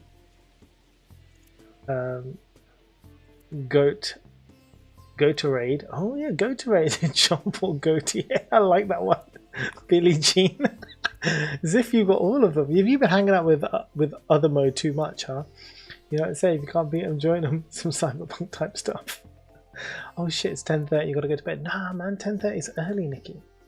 Tomorrow's my last day before 3 weeks of vacation. Hell yeah, let's go. Can you not buy wood for cheaper too? Exactly. It's a well-behaved go, Binny the kid. Oh. Aaron, hello. Wait, do you actually use ChatGPT, or was that taking the piss? Well, actually, sometimes we do use AI for work. We use Google Gemini for work. In fact, they kind of make us. They send us on training courses to make us use AI. we don't get the choice, because I think basically what's going to happen now for software engineers is they're going to make you rely on using AI to do your job, and then they're going to get rid of all the people who can't use AI effectively, and then keep the people who can use AI effectively, and then slowly reduce that number of people. And that's what's going to happen. I forget her Copilot. It was actually kind of nice. That's such bullshit, I know, right?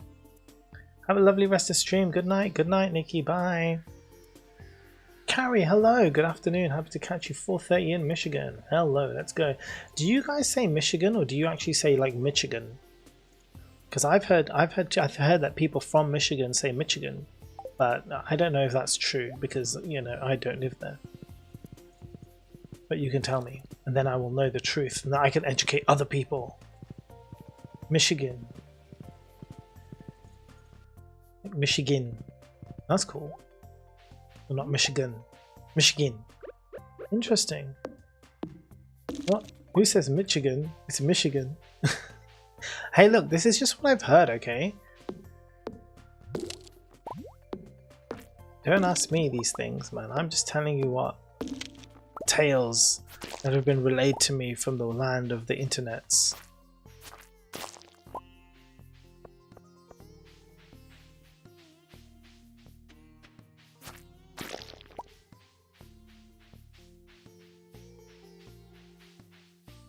Oh, that Michigan. Michigan. Okay, but is it Michigan or Michigan now? Now I'm interested to know. Where are we at? Where are we at in the world?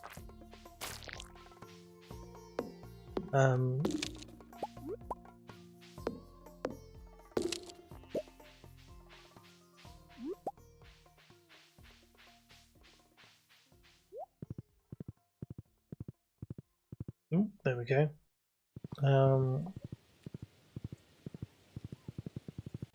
Yeah, there is as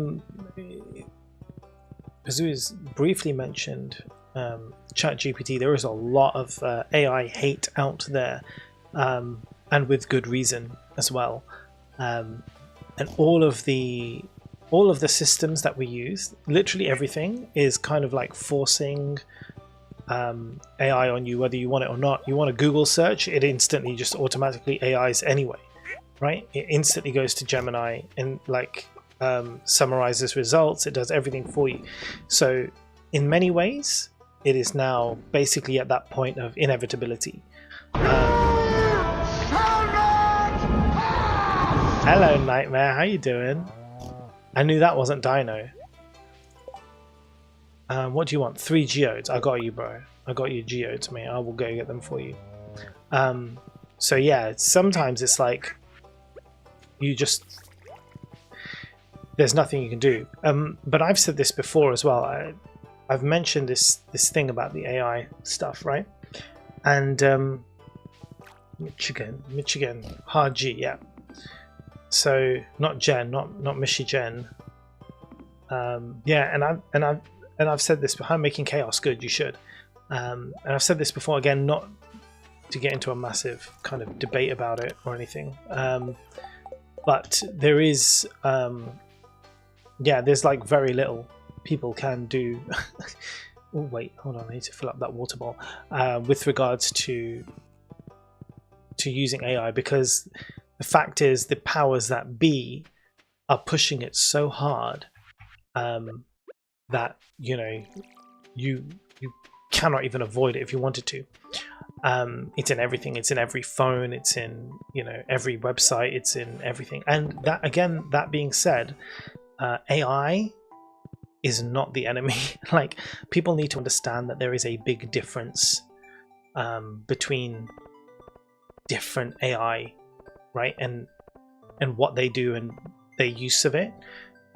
So again, like, I'm not trying to advocate one way or another. I'm not saying it's a good thing. I'm not saying it's a bad thing.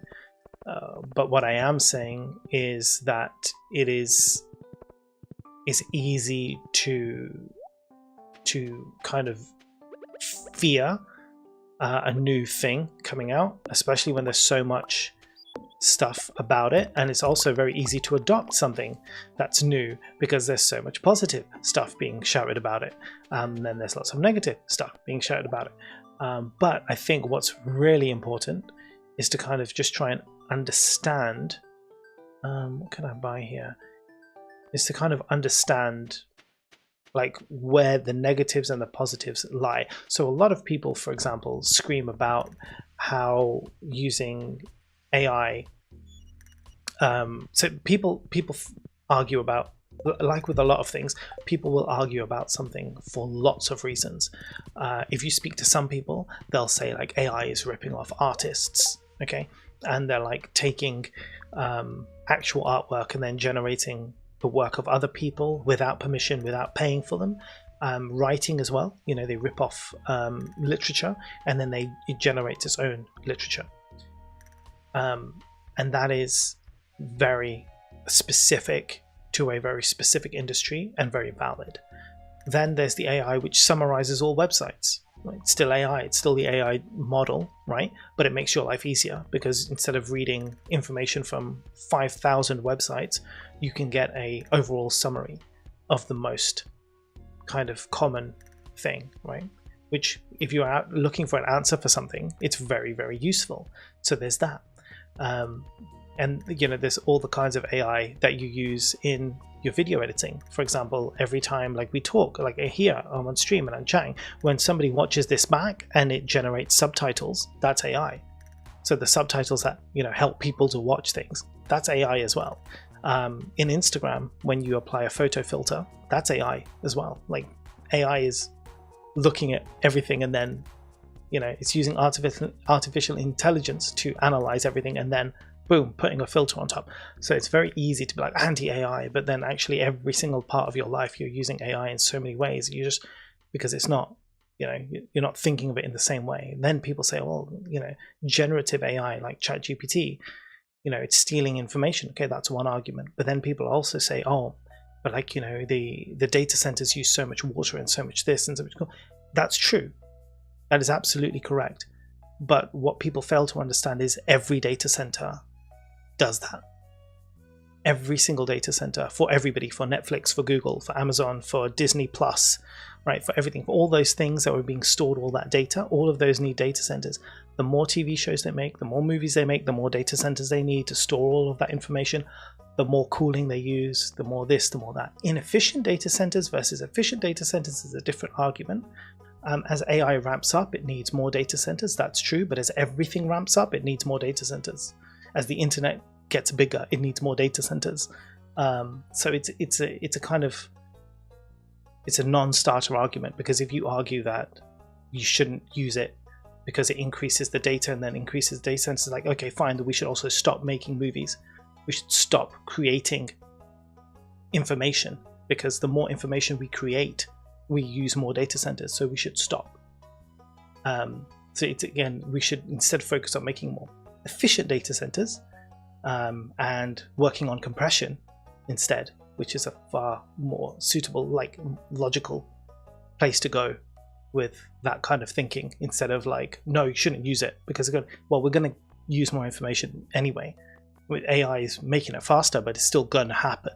It's not like you stop this and then that stops. Right? That's not the case. It's going to keep happening. So you've got to work on a solution. And ironically, AI can actually help solve that problem as well, by finding even more effective and cost-effective methods of storing data. So actually, it's kind of weird in that way.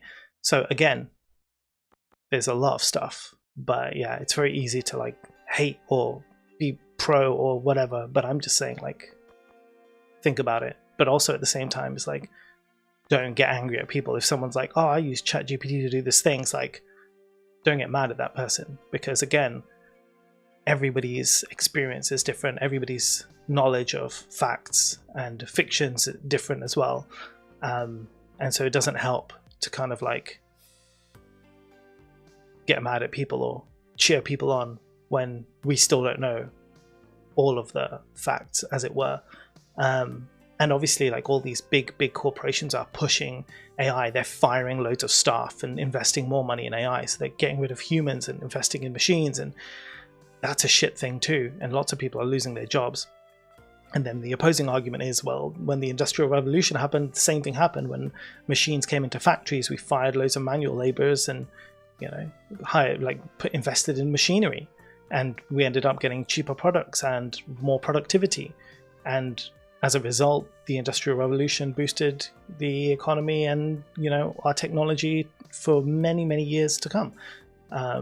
But loads of people were made with it. And so again, it's bad and it's good. It's good and it's bad. Like, what are you going to do? Yeah, I'm not saying it's right. I'm not saying things are going in the right direction or that they're being implemented in the right way. But I am saying to stop and think very carefully about all the repercussions. Oh my goodness me, how much talking do I do? Okay. Since we're on the topic, oh dear Lord. Thoughts on Inzoi? Oh yeah, people saying it's unethical. I honestly don't know. I don't know anything about Inzoi, except that it looks good, but I've never tried it. Do I actually use AI to organize all my world building for D&D? Yeah, that's a good one, Nightmare. Yeah, that's true. Like, for example, I ask it to write an essay. Instead, I ask it on how to word some things or perhaps to check some things. Yeah. See, that's a good use for it. Yeah, true story. I am part of the larger poetry community where a massive discussion about this. AI has also been used to steal and copy work. It also helps some disabled writers to write. Yeah, precise. Again, you have to see, right? AI is a tool, right? And as with any tool, the use or misuse of the tool is down to the tool user. You can't be, I hate AI, right? It's just like saying, I hate a kitchen knife, because I can use a kitchen knife to kill my child, or I can use a kitchen knife to make an amazing soup, right? And you just can't say, destroy kitchen knives, because like the kitchen knife is not the problem, right? The problem is the person using the tool, right? If the person using the tool's intent is to misuse, so if someone goes and uses generative AI to generate an image that they then sell as their own work, the problem is not AI stealing the work, okay? And I'll give you a really good example of this, right? AI is using actual imagery. Hey Green, how you doing? Is using actual things, right, to learn. It's what it's doing. It's like a child. It is learning everything. When you were in school, did you ever go to the museum with like a paper and a pencil and start sketching all of the artwork that you saw in the museum? Right? Every school trip did it. All of our school trips did. We all went to the Natural History Museum and we all started to like draw all the paintings that were on the wall. We started to draw the vases that were there, right? We were learning by observing. And this is what AI is doing. So it's like a child and it's consuming all of this information to learn. And then as you learn from watching that, in the same way you listen to music, you become inspired, you write music, right? And you'll use the same chord progressions. The Oasis used the same chord progressions as the Beatles, right? Because they learned, they were inspired, they were heavily influenced by that. Loads of people did. And so it's learning like a baby, right? And soon it will generate its own things. It is already generating its own things completely off its head, right? Off its own mind, it will generate its own stuff, which is incredible, right? Because it's learning like a child. It needs to learn.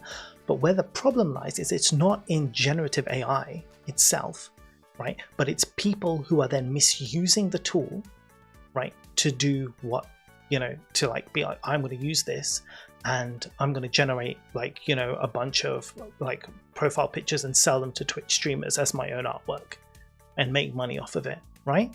That I would say is completely unethical. But that's my opinion, and that's not their opinion, because they're like, well, you know what, if you can use generative AI as good as I can, then you should make some money off of it. Again, arguably, You know, it's the same argument that photographers had when things like Photoshop existed, right? When old school photographers would take pictures on film, then they would process those, develop those films themselves, and they would choose the chemicals to bring out particular colors in a particular way to make that photo pop, right? They would do that all themselves in a darkroom. When digital photography came out and Photoshop came out, then any old person could take what they took, a picture, put it into a computer software, and just see the changes by just moving a slider up and down, right? All of the work, they weren't doing it. All of the work is actually done, the computer's processing all that information, and then giving you a result. And so photographers were like, this isn't art. This isn't real. Like, they're not actually doing it. But now digital photography is in itself a valid art form. And now photographers of that nature are saying, well, AI is doing the job. That's not real. Now AI is doing it. Like, that's not a real thing. It's like, yeah, but when you took the job away from film photographers, that was okay. But if a computer takes it from you, that's not okay. And I feel like it's a double standard as well. So, you know, you've got to pull the thread, right? You've got to understand, like, if you're against a thing, that's cool, but then you've got to pull that thread and be like, okay, does that mean I'm against all of these things, or do I have a line? And like, where is my line, and where do I draw that line? Like, where do I stop? Because otherwise, and this is critical thing, this is the thing I have an issue with generally, it's like there's a lack of critical thinking in society. If we pull a thread on anyone's beliefs, right, for most people, you'll find that as you pull the thread, it stops at a certain point, a very superficial point. The moment you start to dig deeper, you find that that belief actually has no substance, no holding. It's only based on, you know, some emotion as opposed to actually feeling something. I'll give you an example of this. So many people in the world right now, like in the West especially, there's a lot of anti-immigrant sentiment going on, right? Tons of it. People are like, especially in the UK, they're like, stop the boat, stop people coming in, stop the immigrants, and all the rest of it. They shouldn't be here. They're coming in here. They're working. They're coming in here illegally. They're claiming all the benefits. They're taking our jobs. Okay, cool. I understand that. I understand that that makes you really angry, and that is something that has been spouted out, and you've heard it, and you now internalize that, and that's your belief now. They're like, yeah, I believe that. If you stop and question them and be like, okay, do you have a job? No or yes? Yes or no? Okay, yes, I do have a job. Okay, are you happy with your job? Yes or no? No, I'm not happy with my job. Okay, so you have a job. They didn't take it from you. I get that. But you're not happy with your job. Would you be happier if you were paid more money or if you did something else? And they tell you that. And you're like, okay. So you keep throwing the hypotheticals. Okay, let's say you worked a job that you liked, and let's say you were being paid a decent wage, a wage that you were happy with, £100,000, £200,000, whatever number, throw it out there. Now you have your job and your family have jobs, and you're all getting paid the amount of money you want to be paid. Okay, let's put that hypothetical, and now people are coming over from in boats trying to claim asylum. Do you still care? And in most cases the answer is no, I don't care, because the problem was never foreigners coming over in boats. The problem was actually they were unhappy with their own lives, and people were giving them other people to blame. The government gives you other people to blame. If they were happy and felt secure, they have no problem, right? They're only racist by proxy. But again, it's a belief. It's like, oh my God, I believe like these people are coming in here, they're stealing everything, they're raping the women, all of this stuff, right? And it's like, actually, you wouldn't give a shit about them if you were happy with your life, right? But you're unhappy, and the reason you're unhappy is because the very people who tell you to hate those people are the people who are fucking you over. So it's like, and this is often why you find, like, in terms of the more liberal of society are the people who have more money, right? Who have better jobs. And it's not necessarily about education, it's because they have security. They're secure, so they don't need to worry. Like, they're not threatened that asylum seekers are coming over. They're not threatened that immigrants are coming over, because they're stable. They have a house, they've got a family, they've got, you know, money to earn, you know, they're making a stable wage, like they're all good. They have job security, so they don't have to worry. But people who have no job security, who are working on 0 hours contract, who are doing 4 jobs just to try to make ends meet, right? They're the ones that are like more likely to be swayed and put their anger on other things. Because again, when you start to pull that thread, you see that actually that belief just stops there. It's like, well, actually, I only have to pay you £80,000 a year for you to stop being a racist. And then you're like, well, you're not actually a racist, are you? And you don't actually hate these people. You just hate being poor. And so that's why it's critical thinking. It's always important to pull the thread. Like, just keep pulling, man. Self-reflection just doesn't exist in the world. Just keep pulling that thread a bit more. Okay, I'm just chatting loads of crap now. All right, also sometimes use the brainstorm some stuff. Yes. Thank you for checking in, Green. I'm sort of again, some kitchen robots though. Kills the whole cooking vibe for me. Yeah, I get that. But again, you see, it's your choice, right? You can use it or you cannot use it, right? Best AI designed by me when drunk. Gen AI. Well, he's clearly thought this through. Spud, man, you know me. I sometimes I think too deeply. There is a sound alert for this exact purpose. Right, we have an ad just about to start, so you'll get a funny thing and we can carry on gaming. And you can go to YouTube and keep hearing me waffle, or just... Mo, you're a god amongst men. That's the wrong I love one. you. That is the other one. Oh dear lord. Okay, let's go to this guy first. Process my geodes, boy.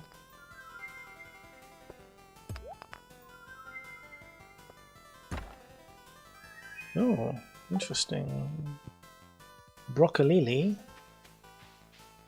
This is what we were doing this whole time. We were just supposed to be going to Gunther. This is why I only do like 1 day of Stardew. Do you watch ads? No, I do not. Have you watched ads? No, I have not. You're a beautiful viewer, a beautiful viewer. Will you watch ads? Maybe. Oh, when will you watch ads? Dude, have you read The Minority Rule by Ash Shelker? It's exactly like her book. She worked in the House of Commons. This is all true. No, I have not. I've not read that book. Hold on, let me just put it quickly on my list of things to ever get around to one day when I get the chance.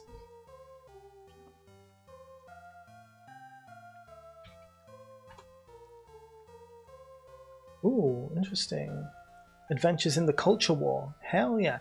I read something really, whilst I'm adding this to my list, I read something really interesting the other day about class, because obviously class is, the class wars are real. Like, that's the real war. And where we have this kind of thinking that that there is like the upper class, then there's like the working class, and then there's like a middle class, right? And this is like a complete fabrication, this like tri-factor, class system. Because in actual fact, there are only 2 classes that exist in society, in our capitalist society, and that is the working class, and that is everybody who works, whether you're a doctor, whether you're a trash man, woman, whether you're a writer, anything, someone who works for a living, right? The working class, and then the owning class, basically people who just own everything and don't have to work. The super wealthy, the super rich, yeah? They own everything, they don't work, they make all of their money from assets, everything. Here you go. You just think too deeply sometimes. There you go, that's the one, the Galexis. And yeah, I was like, that's so true. There is, and it's amazing because what it does is it actually, and it's the classic, it's exactly like Marx would say, right? And it's the classic divide and conquer mentality of the uber rich, which is split the class into many parts so they fight each other. So they don't think about fighting us, right? Because a united working class, right, will come together and revolt against the owning class, right? And that's happened throughout history, where they overruled monarchs they overthrew governments, right? You oppose the ruling class, but if the way to stop that from happening is to make the working class fight amongst each other. So invent this conception, right? This fabricated idea of a middle class, right? That sits above a working class. And effectively what you're doing is you're splitting people by like the job type, like a blue collar worker and a white collar worker. It's like an educational split. It's like, oh, you're an office worker, you're better Stevie, than a this Stevie, worker. Stevie. You see how Stevie just instantly woke up then. Thanks, Dino. And it's genius, because if you've ever read, if you've ever read this classic, 1984 is a classic one, right? But if you've also ever read Brave New World does this absolutely brilliantly. Brave New World was written in like the early 1900s, like was it 1930s or something? And let me double check my facts. Hold on a second.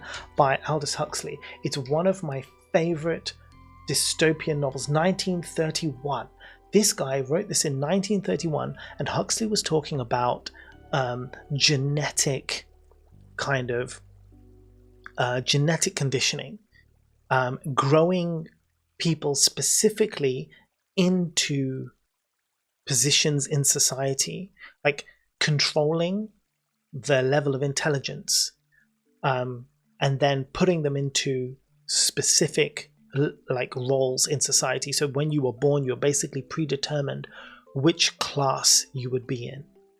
And then to make it even better, they would have special community gatherings only for their classes. And so the people who are like the working class, the manual laborers, right, they would all be told in their community meetings by like the heads of state that they were the best class, right? That their contributions were the most important contributions, and everything that they did was fantastic. And then, in order to keep the classes in line, every single class was told this, and the more intelligent people knew that the ones who were genetically created to be less intelligent were told to do that. So, and these ones were more intelligent for a reason. They were more intelligent because they needed to do more intuitive jobs, right? So they needed that level, some level of cognitive, a higher level of cognitive function to perform those roles. And even then they were told to do. And the way to keep everybody in line was basically break some social norms. So for example, like there's no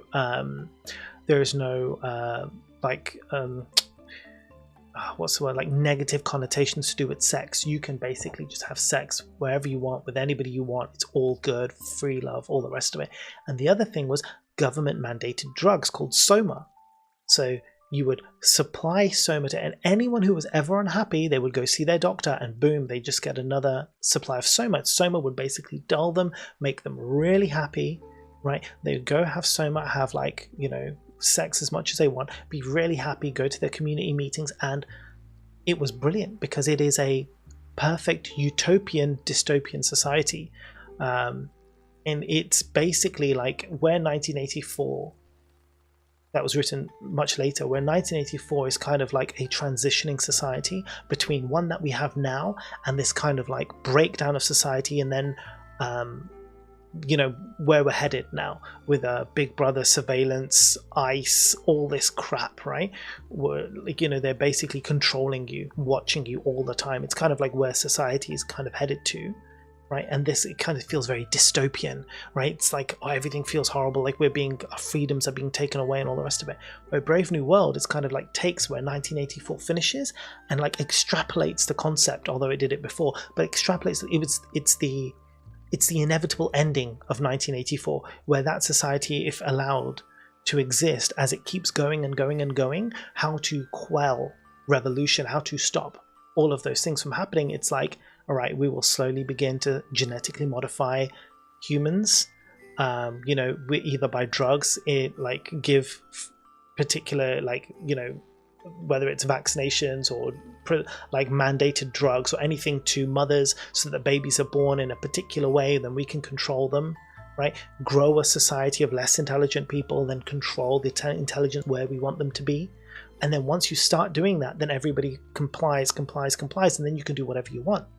And as long as you keep the workers happy, very much like, again, the Matrix takes from this philosophy, as long as you keep the workers happy, so inside their little eggs in their dream worlds, as long as they're pleased in there, you can keep doing what you want. You can farm humans, you can make your money, you can do anything you like, have complete control over society. And that's, it's dystopian, but it's utopian because everybody's happy. It's like this wild idea of a utopian dystopia. Anyway, if you haven't read Brave New World, go read it. It's fucking fantastic.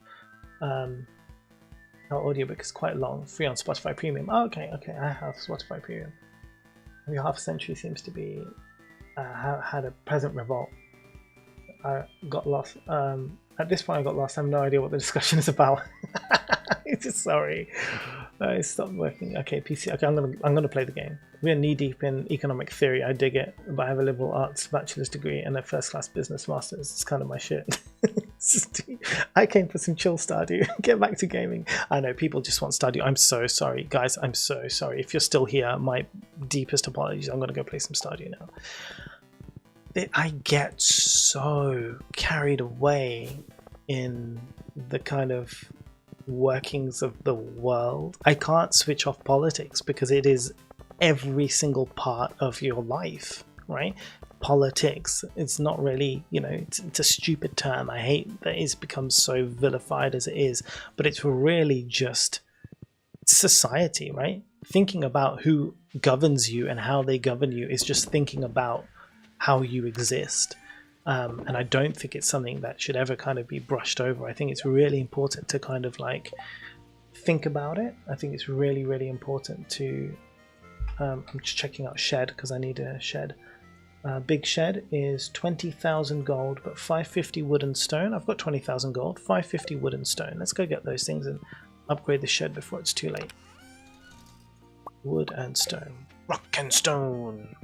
But wood and stone. I love posh politics. It's so much potential. I love so much watching the debates. If it doesn't work on your laptop, we'll worth the skip. The book is quite long, so I suggested the audiobook. It clocks in at 5 hours. Oh, that's not too bad. I still prefer reading to audiobooks because my problem is with my ADHD, I lose focus when I'm listening to books. I'll start listening and then my mind will just wander off somewhere else. I can do community upgrades now, of course. 500,000, no thanks. Okay, let's construct a farm building. We need a big shed.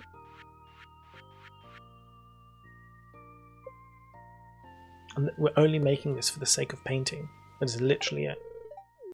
Thanks, Robin. And we still have 30,000 left. I'm working on credit card censorship meme right now. Who has time for politics? Oh yeah, I love it. The thing is, I think it's really useful to, and I don't even know kind of like where it came from in my life, but I do very specifically. I remember really pissing off my my sociology teacher in school, because in school I was a staunch communist and socialist, more a socialist than a communist, but I was always argue the point of view of Marx all the time. And the teacher would always try, and this was what's really annoying about school actually, because the teachers would constantly promote capitalism, and that really irked me. Even at the age of 14, like it really upset me that they were like promoting this self-destructive ideology, and I was like, but what about socialism? And they were just like, oh, it doesn't work. I'm just like, but it does work, because so many of the systems which you enjoy are socialist systems. So how can you say it doesn't work? Well, in every country that we've ever tried, it doesn't work. And I'm just like, and capitalism's working for you fine right now, is it? How much do you earn as a teacher? I got sent out of the class so fast. But I'm just like, mate, if you want to shut your eyes and you're an educator, right? You know this shit. If you want to shut your eyes to it, like, how is that my problem? Like, don't send me out of the class because I'm spitting facts. But yeah, this was, oh my god, me and my sociology teacher, we would get in so many fights all the time. Wild, absolutely bloody wild. Banbo, literally. Oh my goodness, how are you doing? Welcome in. Oh, it's so good to see you. Yeah, Banbo, absolutely. Mate, other kids got detention because, they would like, throw shit in school, start fights, all that kind of crap. I got sent out because I just told the teacher facts. Could you imagine that? Like, this is the problem with the education system. It's like, keep you stupid. They don't want you to think. The education system in the UK does not promote critical thought, does not promote free thinking. Even when you write an essay on philosophy, you have to still only write about what other philosophers have written. God forbid you ever think of your own ideas. You're not allowed. Even if you, in a philosophy paper, like for fucking crying out loud, in a philosophy exam, I was not allowed to write what I thought about a particular idea. I had to only state the opinions of philosophers before me. Right? So I had to like cite a philosopher and be like, and this philosopher says blah blah blah blah blah, and only then was it graded. I was like, this is fucking ridiculous. Like, you're stemming anybody like having a thought for themselves. Like, how did you even get to society to this point? Like, if people couldn't think for themselves. This is why people just leave education, man, and they just go off and do their own thing. And those are the geniuses. The geniuses are the ones who are just like, oh man, I dropped out of high school, but look, I created this incredible thing because when I wanted to create this, it just wasn't possible. And you get the same story all the time. It's like, these incredible movies, like incredible indie movies that come out. They were like, yeah, every studio just said, no, we don't want to make that movie. Like what is this stupid idea? Like, it's not a blockbuster movie, it's not like a superhero movie, it's not this movie, it's not that movie. It doesn't fall into the category of things that make us money, so we're not gonna, and then it turns out to be fucking fantastic and it's like a mind-blowing movie. I'm just like, you could have picked that up, man. You could have been responsible for bringing that to the world, but you said no, and now somebody else got from it. You just turned it down, you idiots. And it really discourages people from like making good movies. Good writers don't make good movies. They make the same old bullshit because they're told to. The amount of times Disney has forced excellent writers to rewrite scripts, like for Star Wars, for Marvel movies, because they're like, this is too risky. It's like, yeah, but people want that. People don't want to be spoon-fed the same shit all the time. We want something to make us think, but we've kept not thinking. All the way through society, we just kept not being able to think. God forbid you have your own brain. I know, right? Imagine. My ASD likes it because it can kill sensory overload. Oh, right. Yeah, for listening, calm reading voice. The book has some voice training. The only time I like it, Comrade Mo. The only time I like it is like when it's like a biography read by the person who wrote it. Like Trevor Noah's autobiography is fantastic. Obama's autobiography read by Obama. Michelle Obama's biography as read by her, I was in tears. I was in fucking tears listening to that. She is just, that woman is incredible. Absolutely. Michelle Obama, like, hands down, is just one of the most incredible women to exist. I love her. I love her to bits. She's fantastic. Her poise, her professionalism, her generosity, her kindness, and just her steadfastness for all the shit she had to deal with, right? Being the first wife, being a black woman in that high in American politics, like, oh my god. Like, yeah, Obama was president, he had a hard run, but she was a woman. She had it way worse. She got so much flack and so much shit from across the board, but my god, she was just so, like, she handled everything with fucking grace, man. What a woman. Like, if you haven't listened to Michelle Obama's biography, please go and listen to it. Go get it. Get an Audible trial for free, or some other trial or whatever. Just go and listen to it because it's fucking brilliant. It really is. It's so good. I started asking questions in math because I have to understand concepts to its core, but the teacher didn't explain it well, particularly about derivatives and how in fucking well do they work. When you do that, how taking the power, multiplying it like that, and then make one smaller, blah blah blah. Yeah, I needed to understand how things worked as well. I did most of my psychology degree in my dorm room because the lecturers were absolutely terrible. So I was just like, I'm not going to waste my time here. I'm just going to go study this by myself. And then I read so much more. I read so many more books than the ones that they gave us to read. And I'm glad I did because, it worked out in my benefit. So hell yeah, let's go. If you can understand it, then you don't have to remember it. So yeah, and that's exactly what I say. If you can understand a concept, you don't need to memorize it. This is why I was always better at physics than I was at maths, because physics is like applied mathematics, right? If you can apply the concept to something and make it understandable, like for me it's always space. I'm like, oh yeah, hell yeah, I like space. And I would easily remember formulas from physics, right? Because I was like, well, I can apply this, like how much fuel will my space rocket need if I need to get to the moon, right? And I'm like, I can work that out easily because I care. Like, it's interesting, it's exciting, and I can apply it. So it's logical, whereas in math it's so arbitrary, and they wouldn't give me anything to kind of like base it in. And then I couldn't understand it. Then I had to go and learn it for myself. And then I was like, okay, now I understand it, because then I could like read it, grasp the base concepts, and then apply it to things that I actually gave a shit about. And that worked. So things and stuff. So many kegs, so much coffee to make. Let's put some of these away. We're going to sell all of this fruits, these things. The hay, though, we'll keep. Hay, we'll keep the hay. Yeah, but we'll sell everything else. We'll sell all of this stuff. Sell, sell, sell, sell, sell, sell, sell, sell, sell, sell, sell, sell. Right, let's go see the animals.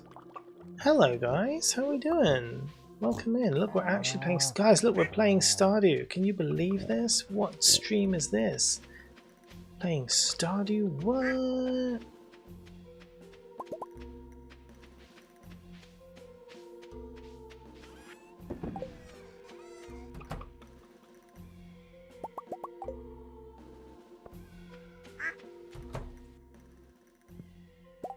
Man, today was one of those days, huh? I really went down a hole, didn't I? I'm so sorry.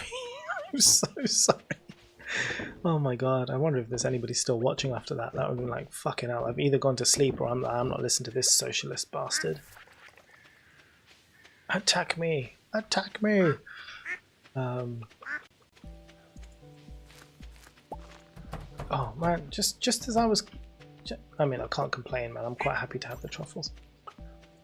How do you get a blue chicken? Okay, I had the cutscene, so listen. Hey, Meshaka, hello. So listen, right, this is what you do. Hold on a second. I got my teacher to apologize to me in a group because he gave a basic misquoted crime statistics about black people in front of me.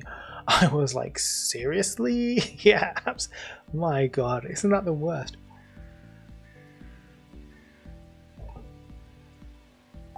Absolute worst.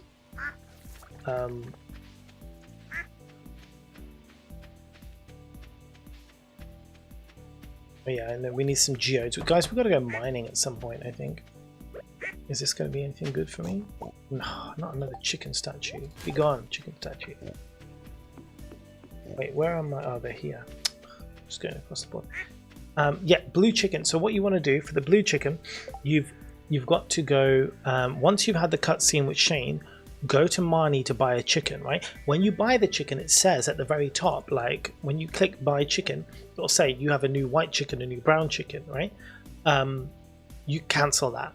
Keep doing it until it says you've got a blue chicken, right? So it's just random, right? So you just keep saying I want to buy a chicken. If it's not blue, just press escape, come out of the menu, then go buy another chicken. You don't buy the chicken unless you actually click through and name it and then press OK. So you can cancel it at that point. It doesn't cost you any money, but just keep doing it until you get a blue one. They're much better, the blue chickens. I mean, they look cute. M's taking notes. Thanks, M. Wait, what are you taking notes for? The chickens? How are you doing, M?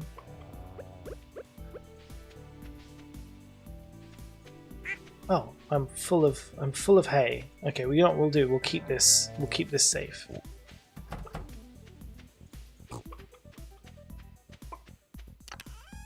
Oh look, we already have some hay here. Oh, and some hardwood. Never get very far in this game. Ambitious every time you start. Well, have you watched my relaxed Stardew playthrough? Because that is not about. It's not about getting overwhelmed. It's about taking it super easy and not getting overwhelmed and not being too over ambitious. Just being chill, being cool, baby. Be cool. I have to learn that. Yeah. That's why so many of these people are here from, watching my YouTube video on how to relax in Stardew. It does come though. You just have to keep telling yourself like, it doesn't matter. I think that's the mantra, right? It doesn't matter. It doesn't matter. If you just keep doing that, you'll be okay.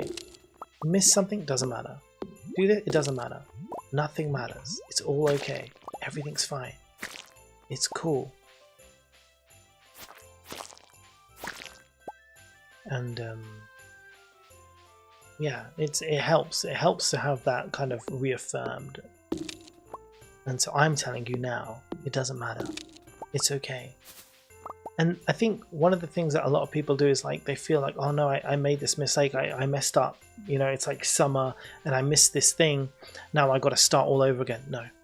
The worst thing you can do is start from scratch. Don't start from scratch. Pick up whatever playthrough you have, wherever it is, it doesn't matter. Wherever the playthrough is, it doesn't matter what you've done, right? How far you haven't got or anything. Just pick up an existing playthrough and just apply the relaxing mantra to it. And you too can complete the entire game from wherever position you're in, because one of the magical things about Stardew, doesn't matter. It absolutely doesn't matter.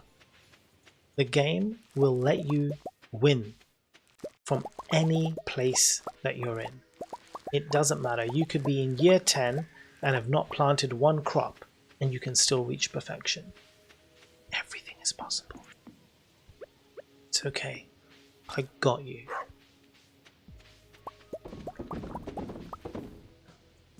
Oh, I've just made all those cranberries into wine. Okay, well that's cranberry wine, guys, or cranberry juice. And the same with Minecraft though. If I started many, I wouldn't get too far. Comes from stoicism. I mean, that is also a thing. Okay, let's put some of these things away. Some of these things planted. Some of these things elsewhere.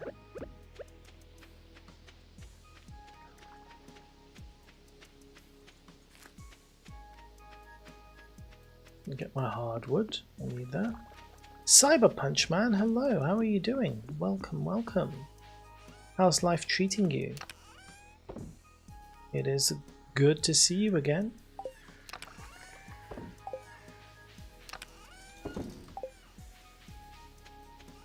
I think Stoicism is great philosophy. Not gonna lie, I use some concepts daily. Basically, I think there is definitely a benefit to being stoic. I don't think it's necessarily always a good thing.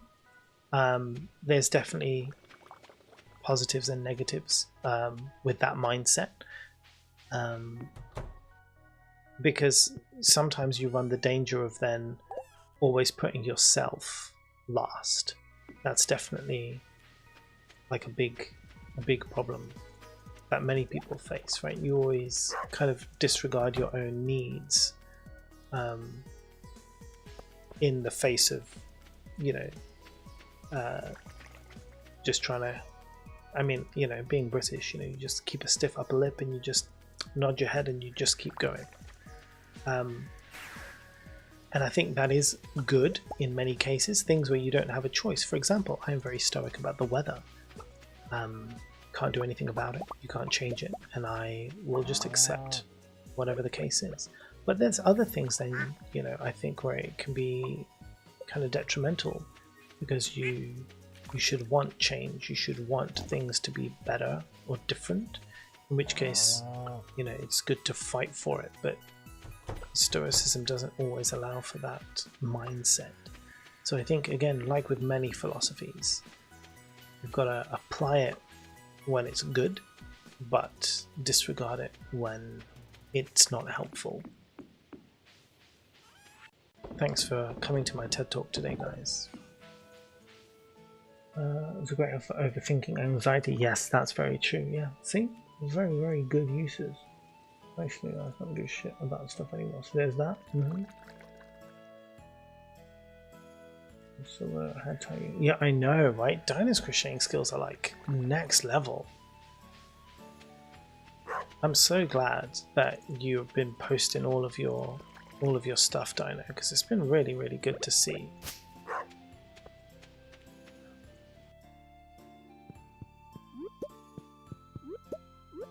I said about looking at the problems from bigger perspective not now but entire life. They're not immortal, value what you have. Yeah, that's very, very good advice. Absolutely brilliant advice. Again, stuff that is forgotten by many people, you know, a lot of the time. Tomorrow, guys, we're gonna go do some mining, okay?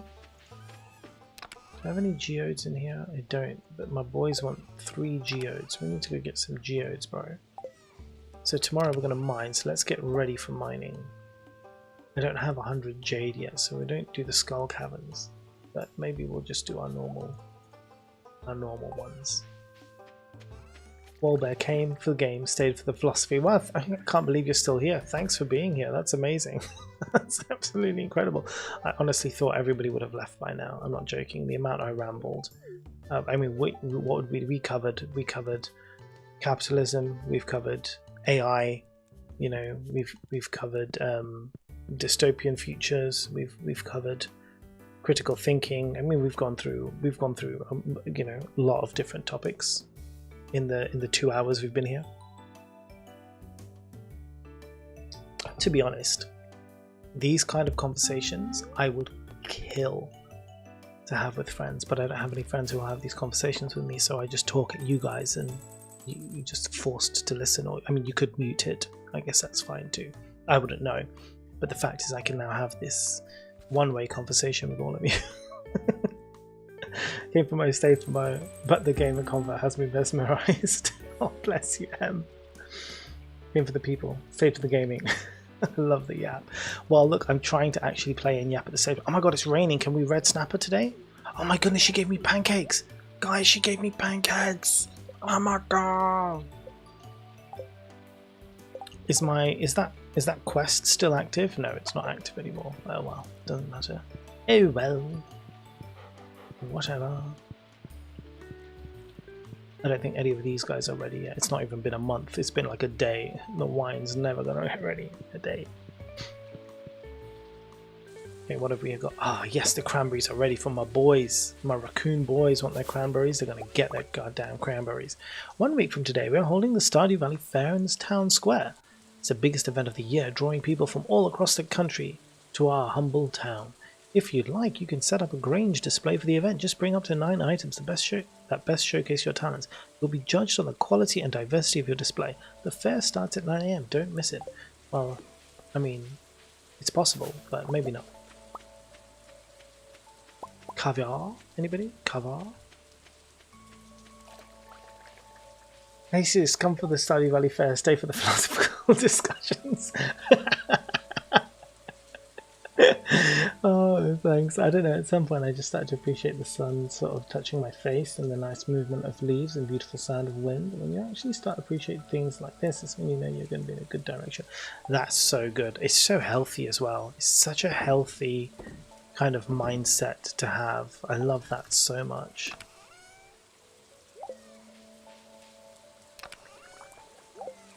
Right, we will go mining, but first I want to go and give my raccoons some presents. Actually, no, first we'll check the greenhouse.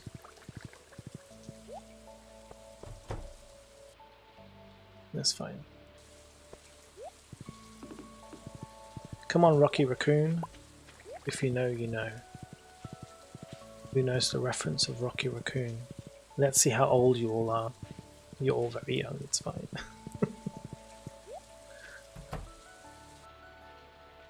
What did Rocky Raccoon pick up in the hotel room? What did Rocky Raccoon pick up in the hotel room? Well, you know, the room he was staying at, the saloon. Not really a hotel, but it was a saloon. I am a baby in this chat, not gonna lie. Well, don't worry, you'll learn one day. No one knows? I'm waiting for a reply. Before I give you the answer, I'm waiting for... If Ziff was here, Ziff would know. Ziff would know instantly what Rocky Raccoon found in the drawer of the bedside table in the saloon.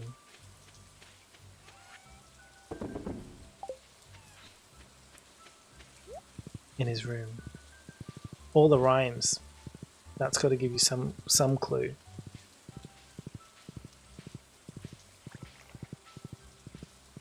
Don't be asking ChatGPT now.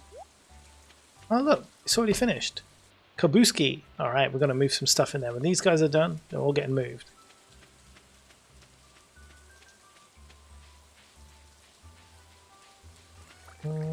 Pine tar. Yeah, look, I got the right one. Whoop whoop. Okay, let's get some food and go mining, baby.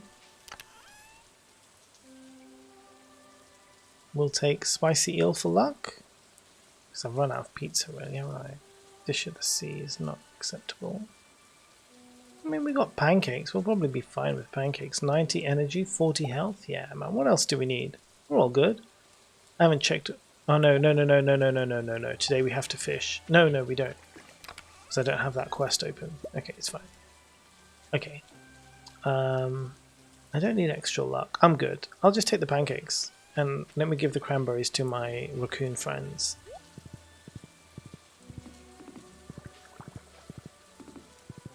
I remember when everybody used to laugh at people in Wall-E, but we're like as a society sort of like that as a society nowadays. Sometimes we are, except actually like that is where society should be going, right? That's actually, so you see that, right? So again, look, we're getting into it again. Okay, but look, the thing is, the promise of technology. Right, this is the difference, right, between the promise of technology and capitalism. Okay, let me show you what it's about. Oh, he's giving me a raccoon journal. Let's go, baby. I learned a new power. What's my power? Is the power of friendship. Where's my powers? Where does it tell me my powers? Weeds have a greater chance to yield mixed seeds. I mean, it's not really exciting, but I'll take it, raccoon. Thank you very much. So, yeah, see, this is the promise, right, of technological advancement. Right? Again, this was a really good talk that I listened to, right? So I'm starting another Yap session. Go on, though. I'll listen. Okay, well, I'll do it whilst playing, right? This isn't a big one, right? But we were talking about AI earlier, right? And this kind of like fits into that whole idea, right?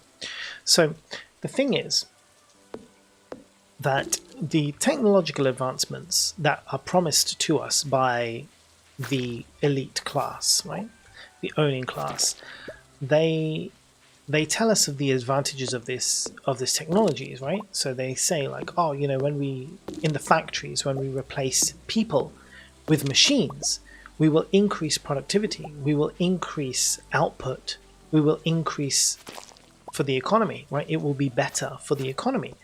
We will make more money. And so it is kind of given, and the goods will become cheaper for everybody, right? So it's all perceived as a positive. But what happens is that actually now we have this point where, and we're seeing the same thing mirror with AI, right? What should happen is that if everything has become cheaper to do, cheaper to make, right? It's faster to make, cheaper to make. What should happen is that we should still pay people the same amount of money and give them more free time. That's the logical kind of purpose of technology, right? You get a technology to make your life easier. Now, if people say, oh, no, that's stupid, why would you pay people the same amount of money to do less work, right? That is what the capitalists say, and that is what this concept of, hard work means more money, right? This, you pull yourself up by your own bootstraps. If you work hard, you make money, right? If you're lazy, you don't make money. This is lazy. No. Let me give an example going back, right? Let's go back to like a feudal time, okay? Pre-capitalism, for example. You're a farmer, right? And you farm your own land. Now, forget a rising population. Let's just take your farmland, right? Now, when you are out every single day hoeing the ground yourself, you wake up at 5 a.m. and you finish at 7 o'clock in the evening. It's really hard work, and you do all of that, and it takes you that long to get all of your fields kind of hoed, plowed, like everything all sorted out. Then you get a cart and a horse, right? And your plowing time is now reduced. Okay? So what happens to you in your farm, in your land, with your kids, right? You now wake up at 7. You go out and you work until midday. The work that you used to take from 5 a.m. till 7 at night, you can now do in 4 hours or 5 hours. So the rest of that time you now get to spend with your kids. You get to go to the market. You get to go see your friends, right? You get to do all of those things. You get free time for yourself, right? Because technology has made your life easier. But what capitalism says is, oh, now you have technology, and the same work that you did in 15 hours can now be done in 5 hours. Here's more work to do for 10 more hours. And we'll pay you less, right? Because technology is now doing it for you. Do you see the logic? Like, this is what the elite of capitalism does. It doesn't make your life easier. It's supposed to. So the Wall-E scenario is that technology has come in and taken over everything so that we can live like kings. We don't have to work. Technology provides everything for us, right? That's why everybody becomes fat and lazy and sits in a chair and just eats all day, because everything is taken care of. That was the promise of technology, the promise of robots, the promise of this. Do you think that when AI becomes so advanced and we have robots in every house, that we're all just going to live like kings? Absolutely fucking not. They will find other things to keep us down, to keep us working poor and not benefit from the fruits of the technological labor that we are creating, that we are helping to create. The people who build the robots are going to be who? They're going to be factory workers. And then that job is going to get replaced by AI robots who will build themselves. But all of those people who were like promised this, like, oh, this technological advancement, they're just going to be fired and out on the streets, right? And they'll be scraping hard to try and like make ends meet with 10 other jobs, right? Because they help to build the technology that then replace them. But really, the technology is supposed to make our lives easier. What we should do is, when AI comes in and it's like, oh, look, AI could do the work of, 15 software developers a lot quicker. What you should do is you should say, yes, AI does do that. And instead of firing 14 of them, what we should do is we should just let them work half a day. Be like, here's your pay. AI is doing the job. We're not paying AI. That's all good. That's all done. Like, that's good, right? You're our valued employee, but instead now you just work half the hours. Go and enjoy the rest of your life. Go and enjoy the thing that you have worked for, right? Technology is now coming in and doing the other half of the job. It's okay. We don't need to fight. We're making more money than ever before because of the technology that you helped implement. But companies don't see it that way. Companies like, oh, shareholders like, oh, we're making more money. All right, how do we make even more money? Fire all the people. We don't need them anymore. Let's get rid of them. It's all good. Right? And so it's because this whole like the shareholder, the instant like, what's my share price going to be? What's my share price going to be? And it goes up and up and up, and all they see is money. You can literally see the dollar signs in their eyes as a new technology comes up, because they're like, oh, we're just going to make loads of money and fire loads of people, because that's staff, and staff costs money. But technology, it just needs maintaining, and we'll just hire someone on the lowest level worker to maintain the technology. So yeah, it's mad. but you don't pay people money because machines are doing it, and why is it cheaper, right? Exactly. I had to restart my phone. I'm so glad we're still deep into sociopolitics. I'm switching from slow mode to prof mode. I love this. Is that because of the Wally this time, by the way? Yeah, that's true, Dino. As your own employer, you make the same because you set the price, but your employer, you want to pay less, and why not? Well, this is the whole point. This is the why not, right? Because the why not isn't, it's not ethically based, right? The earning of money is always like, and this is what's become so normalized in society, it's like, how do we make more? That's the end, right? How do we make more money? That's the end, right? And the ends justifies the means. The means being anything you have to do to get more money, right? That is effectively capitalism. How do I make more money? And anything I have to do to get to that point is acceptable, whatever it is. So when it's acceptable, right? When more money means being pro-gay, we'll do it, right? When more money means, being pro-trans, we'll do it, right? We see like the gay dollar is so valuable, right? It's no surprise. How is it any surprise that every single company, every fucking company, right? All the big ones are all like, when it's Pride time, they're all like putting their rainbow symbols up and all of this shit and all that shit. Don't ever look at their company policies, right? Of how they've historically treated gay people, right? Don't ever do that. How they treat their own employees who are homosexuals over history, over time, right? Or trans people.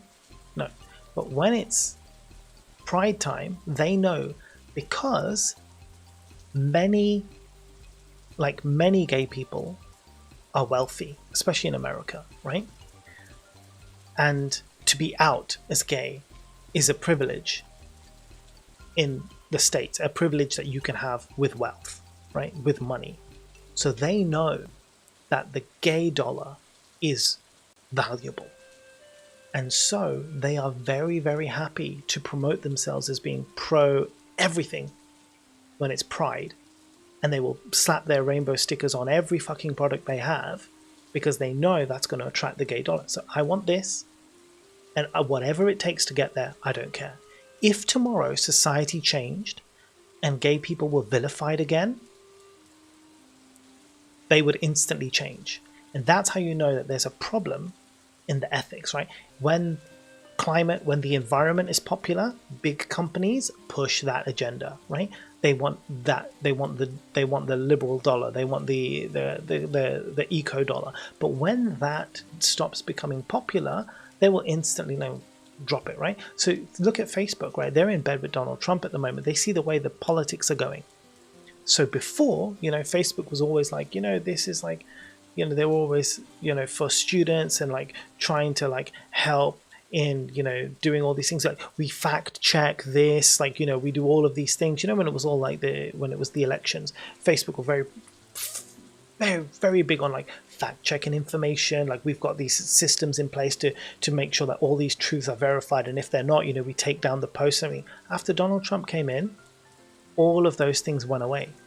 Facebook released a statement, removed all of those, the truth verification system, everything, because they saw which way the politics was going, right? They saw which way the money was coming in, and then we're just like, wow, we're just going to readjust all of our policies, right? Because we want more money, right? We want influence and we want money, and these are the means, right? And we will do whatever shit it takes to get there. So when companies are like, oh yeah, like if you start defending a company because you're like, oh, well, now that technology is doing the work, why would they pay the workers? Why keep the workers on, right? And that is exactly that thinking, because that is what has been drilled into us, right, from birth in this capitalist society. It's that you must work hard, right, and only then do you deserve your money, right? And if you're not working as hard, why do people deserve a 4-day week? Why should they have a 4-day week? Fuck you, work all 5 days. Why do you have 9 to 5? Like no one here should be working 9 to 12. 9 to 1, hell no. A work day is 8 hours. You have to work 8 hours, and it's got to be 5 days a week. And you're lucky that it's only 5 days a week, not 7. Look in America, you don't even have like legal holidays. Like in the UK, we have like 25 at least, right? 30 in some other European countries, 32 I think in France, right? Finland, Sweden, but over here, like in America, zero. You don't have to get paid holidays, right? And again, it just feeds into that fucking capitalist machine of like work, work, work. Don't ever question the people who own your companies, the shareholders who own the bit. Have they ever worked a fucking day in their life? Where are they? Like sitting on a beach somewhere, fucking Barbados, right? Like drinking fucking margaritas in Tahiti. Like they're not fucking working, right? They are the laziest cunts on the planet. But they make so much money from their wealth, right? They have all of this accumulated wealth. Where does it come from? Well, it's historical, right? It gets passed from generation to generation, and I'll get into this shit, and I fucking will, right? But most of that money, especially in America and in the UK, the wealth that comes, the rich families who are wealthy and they give their wealth to their kids, it's all off the back of slavery. All of that accumulated wealth it's not hard work. It is hard work, but it's a hard work of fucking slaves, right? Not their own hard work. They didn't do shit. The odd one person will come up who was like an immigrant, right? Who didn't have any money and who worked hard and made it to the top, right? And like created something amazing and is now a millionaire. It's literally a 1 in 500 million story. Yeah, that never happens. That's not the reality. But that's the one that they'll push down your throat and be like, look, if you work hard, you could be like this guy.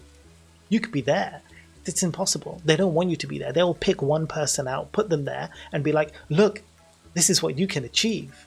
Yeah? It's like when one person wins the lottery and they're like, look, this is what you can be. You could get this if you just keep buying.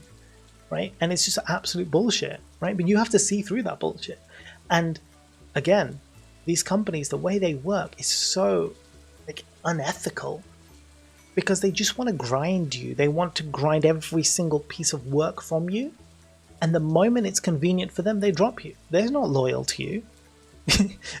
Do I think in 10 years, if AI is taking over, like my company will be like, oh no, Mo, we'll keep you here because you've been with us for 20 years. No. The moment they're like, you know what, AI can do your full job, we don't need you anymore. You're fired. Doesn't matter if I've got a house, mortgage, kid, they don't give a shit. Right? Shareholders don't give a fuck, right? They don't care. They will drop you like a lead weight the second they can. There is no loyalty in private companies like that. Like it's really, really bad. But again, this is the thing I'm talking about, right? This is exactly what I mean. See, the last thing you ever want to do is defend a private corporation who's just out there making money and money and money. If you see someone like a company who's got like a board of directors and they're all fucking millionaires, you're just going to be like, no, like that's exploitation. You don't get that kind of money without exploiting people. You're exploiting either because they're like making their products in China by children, exploitation, right? They're underpaying and overworking workers here, exploitation. All of that is exploitation. All of those are ways of exploitation. You don't get to be a millionaire or a billionaire in this world without exploiting people. I can guarantee you that, right? You can show me any one billionaire on the planet right now, and I will find you in about 10 seconds on Google the way they've exploited people, right? And it's just wild, absolutely fucking wild. You cannot be an ethical billionaire because it shouldn't be ethical to be a billionaire. No one should have that kind of money. That's absolutely incorrect. Like that should be shared, and that's why I'm a socialist, right?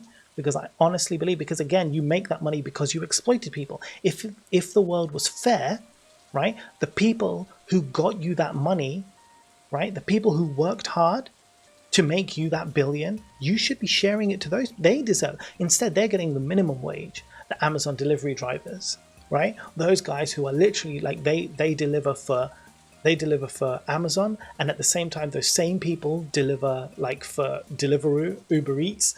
They drive their van for like DPD. Like they deliver everything all the time. They work like 5 or 6 0-hour contracts, and they work their ass off. They've got a family, they've got kids at home. They're never home from morning till night. Right? They don't see their families. because they're constantly out delivering all of this stuff. The people who work in the Amazon factory, they have to like pull stuff off the shelves in like seconds, right? They're all time. There's so many documentaries to show this kind of shit, right? The crap that they go through. And fucking Jefe Bezos is sitting there in his fucking Scrooge tank of gold, right? And, you know, he's just like finding ways to rip you off even more, right? And you just think of it, you just have to think for a second. It just takes a moment to just kind of think like, why is he so rich when the people who are making his business successful are so underpaid that they have to do multiple jobs? And when you start thinking down that line, it's like an inevitable fucking like wake up call. Like, this is wrong. Like, it's completely fucking wrong that should even be allowed to exist. Like, that system should be allowed to exist. Be rich. I'm not saying don't be rich. Work hard, okay? Or if you have your wealth, fine, right? But then pay your workers fairly. Make it so that they feel secure. Make it so that they are happy. Make it so that they don't have to go and find other jobs to make ends meet, because they are making you your billions and you don't want to pay them, right? And if you can get a robot to do their job, give them fucking half the time off then, right? Instead of firing them. Urgh, so annoying. Either good or rich. Well, or just rich. US vacation time is so fucked, yeah. For real, pride capitalism is insidious. Pushing out LGBTQA plus charities out of pride events by outpricing a store. Yeah, exactly. Copying career artists' work and never challenging once. You're right. You're absolutely right, Jen. Liberal fact or conservative fact checking? Hey, sorry, I always want to reply in German right away, but then I have to switch to English in my head first. I'm doing fine apart from the extreme heat today. I just invested $100 in the gay dollar. What the fuck is the gay dollar? I'm investing is about to blow up. Oh, I love that. Oh, it's so good.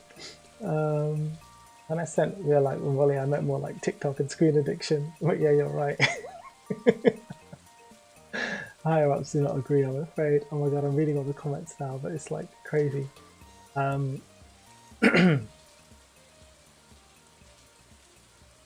US vacation time is so fucked. Yeah, that is the question, Swanee. That is the question. Oh my god, how are we on ads again? Look what happened. Look, Wally. Fucking Wally.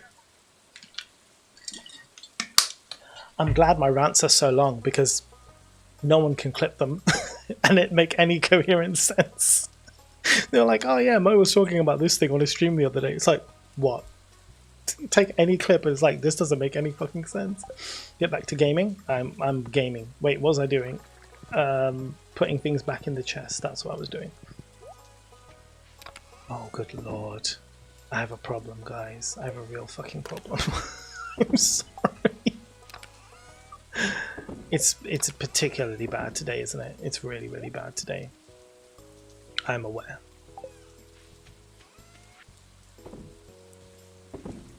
We were going to go mining, but look at the time. I mean, we can still do some mining.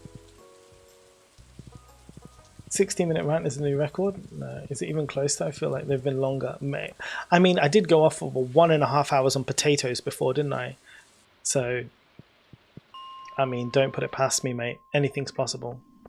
Wait, what do I want? Geodes. Yeah, I can get them here. And I can get coal while I'm at it too, and there's nothing better than getting coal. I don't even need to like make any more iron thingies, but you know, whatever. The slimes can't hurt me, so that's less chance of me dying. Potatoes are a lovely food. So many ways to make them. Not getting sucked in, Dino. Can we play the game? Yeah, I know, right? I'm sorry, guys. I'm sorry. I keep saying sorry, then I keep doing it. I'm like an abusive partner.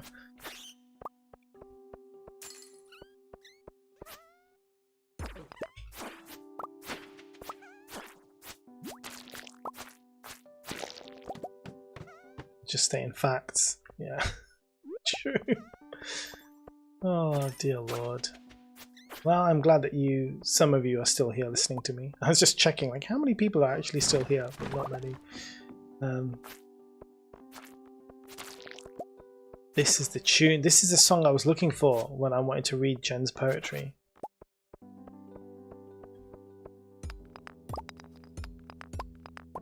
It's one of my favorite, most soothing. It's called, yeah, it is Minds, A Flicker in the Deep. That's the one. Miss Shecker, I'm playing Stardew as well. Hell yeah, let's go. Who else is playing Stardew, by the way? Can people tell me? And what are you up to? Let's fucking change the conversation to the actual game. What is everybody up to in their Stardew games right now? I want to know. Tell me about your playthrough. Do you play it like me? Do you role play the playthrough? Or do you just play the playthrough? What's the story? What's your farm's history? I want to know everything. Ooh, look, I got a glow ring. Ooh, a glow ring.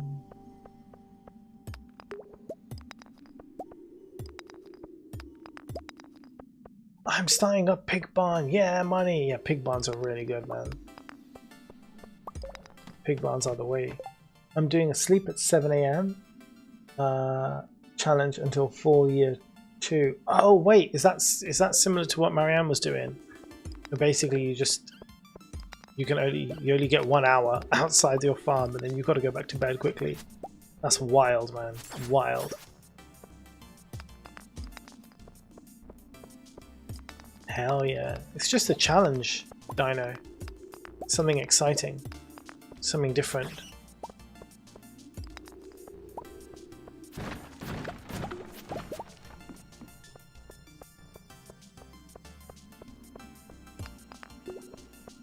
No, may I? What? Get through the beginning quicker and spice it up. Yeah, there's so many really interesting challenges with Stardew, and I swear Marianne knows every single one of them. They're insane, absolutely, like in a good way, insane. When it comes to Stardew, like, because I first chatted to her when I did my Stardew, my fishing challenge, like to try and make as much money from fishing as possible. And they took that challenge and like halved the amount of time it took me to beat my challenge. It was brilliant, absolutely brilliant. And like we had long chats on YouTube. Do you watch ads? No, I do not. Have you watched ads? No, I have not. You're a beautiful viewer, a beautiful viewer. Will you watch ads? Maybe. Oh, when will you watch ads? Thank you for shouting out the book and reading crime so beautifully. Also, Dino, cheers for the chat. No, you're welcome. This has been so fascinating. I love watching my wax lyrical. I have to head to bed against my better wishes. That's okay, Jen. We'll be finishing soonish.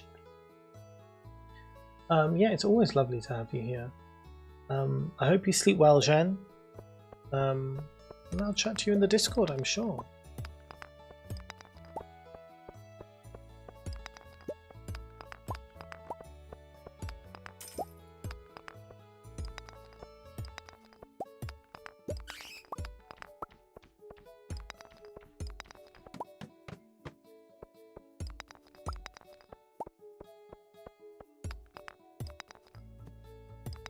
Not getting any geodes. Maybe if I go down the lava levels, I'll get some geodes. Let's try that.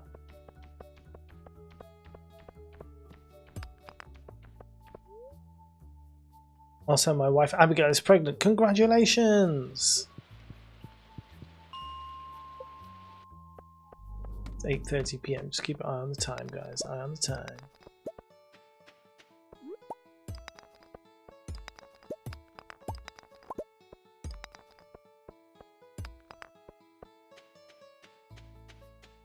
You can't hurt me, slime. Don't even try it, bro.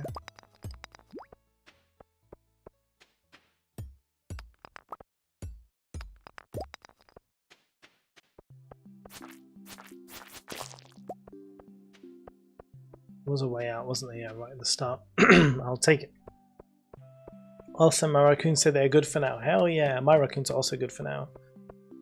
I'll sort them out later. I have to farm hardwood for the boat now. Oh yeah. That's not too bad. With the secret woods, it's not too bad, and especially if you've got the wood perk on, which gets you more wood. That does help quite a lot.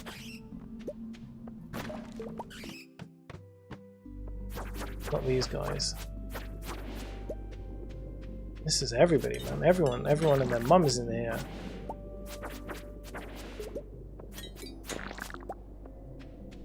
But I'm invincible. Well, not really. I'm just really good.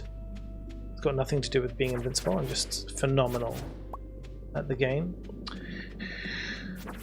That's all it is. Just don't see me in the skull caverns, okay? Need to change the perk with foraging while farming the hardwood, perhaps. Oh yeah, but you can change perks, though, can't you? So that's good. It does cost a little bit of cash, but it's possible. I do like that it's possible. Octrine taking all the stuff left.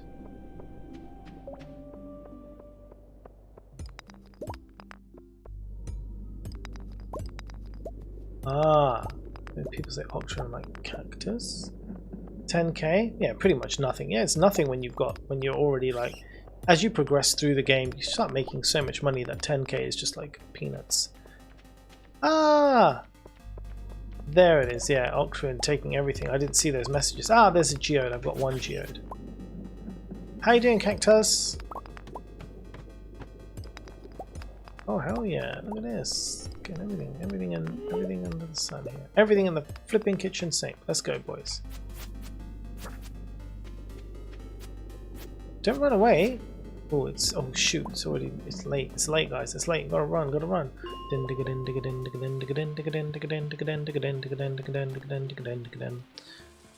Oh, we need to head back to the quarry and see what's populated there.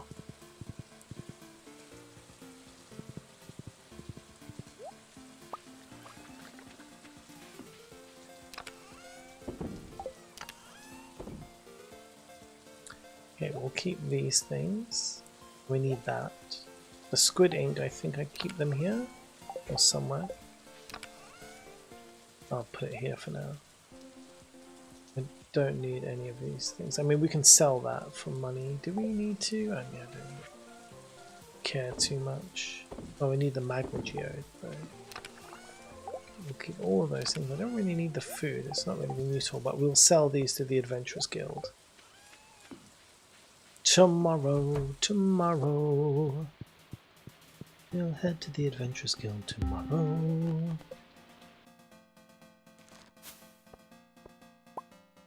Oh yeah, anyone can grab those. Yeah, absolutely.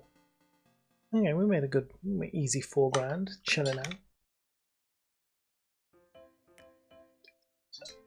But moolah, I'll take it. How much moolah do you have? I think you do exclamation points. Hold on, let's just check.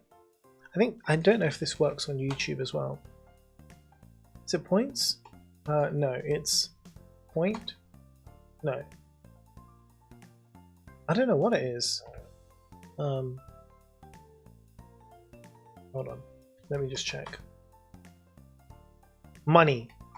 Exclamation money.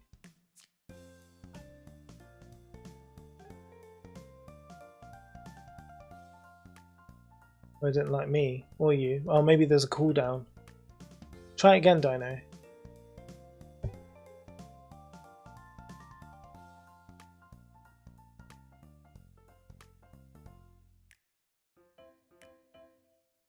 There you go. 725, and then you can gamble them, right? So you can gamble. So you can say, yeah. I think it's like a usage bet. Like, so you've got to do gamble and then space and then the amount that you want to gamble. Or you can do gamble all. Gamble all as one word and then you can gamble everything. Oh no. Oh no. Oh no. Oh no. I'm sorry. I'm sorry. Sorry. Just okay, carry on. Game. We're doing the game, guys. We're playing the game. We've got a little bit more time to play the game. Hello, Haley. How you doing, girl? Fried egg?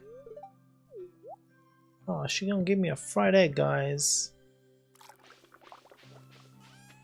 I'm gonna sell it. Bye. I mean, she made that fried egg in my kitchen with my ingredients. But that's cool, man. It's very kind. It's the thought that counts. Oh yeah, shh, I can't say this very loud. I ordered Mrs. Mo's birthday presents. It's her. She's going to be 40 this year. I ordered her birthday presents yesterday. It's her birthday in September. And I'm hoping she's going to be very excited about this because I'm not really a big birthday person, and so I never really like push out the boat or get anything kind of like exciting because I always get the wrong thing. But this year I think I've nailed it. Right? This year I think I've absolutely smashed it. Right? So thing is, like, what she wanted was an arcade machine. The problem is I can't afford an arcade machine because they're like £1,000. Okay, it's like they're a bit pricey. But what Lego just released is a Lego arcade machine, right? So I ordered that today, so that should arrive soon, right? So that's pretty fucking cool, man. A Lego arcade machine, and she loves Lego and she loves building Lego, so I think that she'll like it. But that was only the side present. That wasn't the main present, right? The main present that I've been like planning on for ages, and I just managed to get it. So Mrs. Mo loves physical media. Like, she's all about the Spotify, but she hates like the way it is. She misses the days where she had like a CD case and like CDs inside the CD case. She sold all of them. She got rid of everything, and now she regrets it. So one of the really cool audio companies has come out with a really nice sort of like CD player, like portable CD player, which is Bluetooth, anti-skip. It's really fucking cool, right? And it was like announced 2 years ago, but it only just released about 6 months ago because they were like delayed on production. But 2 years ago I sent a picture of it to her and she was like, oh my god, I want this, this looks amazing. I was like, okay, cool. So I ordered that, and then I ordered like 3 of her favorite all-time albums on CD, and a CD wallet to put them all inside as well. So that's the plan. The plan is like the CD player with the CDs of the albums that she loves and the Lego arcade machine. I'm thinking this could be a good one. I might earn some points here. That's the plan. Shh. Don't tell anybody. Now, the game. Pumpkins! They're ready. Oh my god, guys, we're gonna make some fracking money today.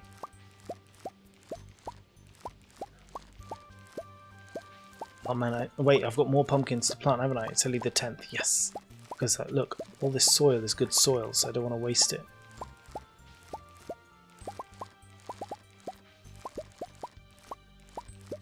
They're ready early because this is super gross soil. So if we don't plant on it, man, we're going to waste it, and I don't want to waste, man, this soil.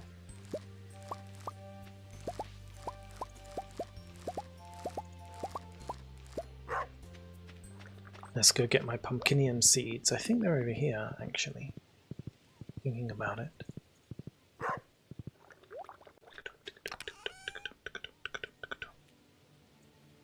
Wait. Do I not have any more seeds? Oh, good lord. Quick, let's go buy some.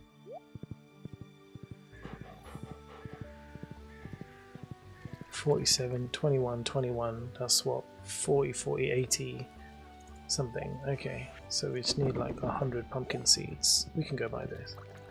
Oh, I'm being taunted by a freaking blackberry flower I can't reach. No, do you not have a like super powered magnet ring? Or can you put 2 magnet rings on? And then, because they stack, right? So you can like double up and then hopefully catch it. Oh no, oh wait, it's only a lot. I was like, what? No, it's not shut today because I have a community center. I can buy things from you any day, you fool.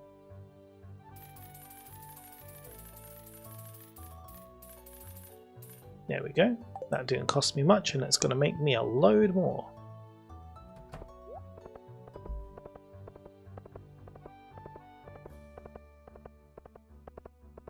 Not yet, I've only left... Oh, right, because of that. Yes, yes, yes. God damn blueberry.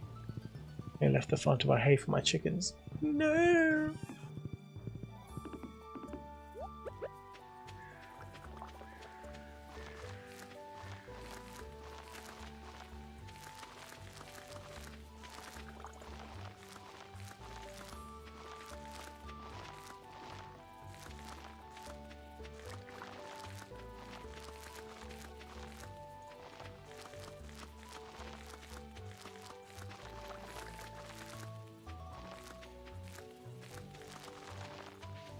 Okay, now we can dig up the rest of this ground.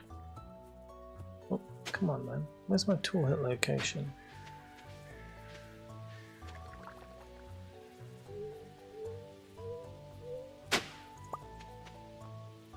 That's all I'm gonna do, because I don't want any more than this. Because I'm not watering anything with my own bare hands, god damn it.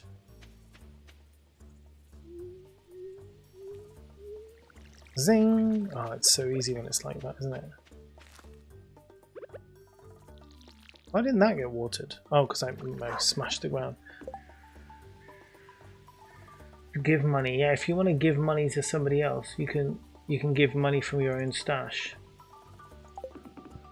It's like playing the fairground game in Stardew, isn't it? Okay, I've got 13 pumpkinios here. I'll put them there. Okay, I don't think I have more taps left, do I? No. It's 11 o'clock. Oh my goodness me. In game and in real life. Why not? Okay, where are we at now? Okay, let's put this clay away. Put this clay away. Okay, what we need to do is we need to go to Cunt, break open these bad boys, not this bad boy, but those other bad boys, and sell those two guys to the Adventurers Guild. But first, let's see what's happening with the aminals. Ba-da-ba-ba. Hi guys. Moo indeed, my friend. Moo indeed.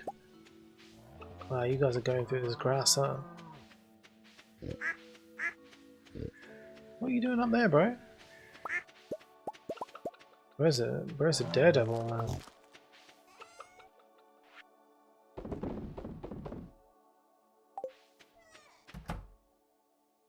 Charles? He looks really happy, guys. He looks really happy. Okay, I still haven't bought a goat. But Ziff did have some really good goat names, so I'm going to have to use them at some point, aren't I?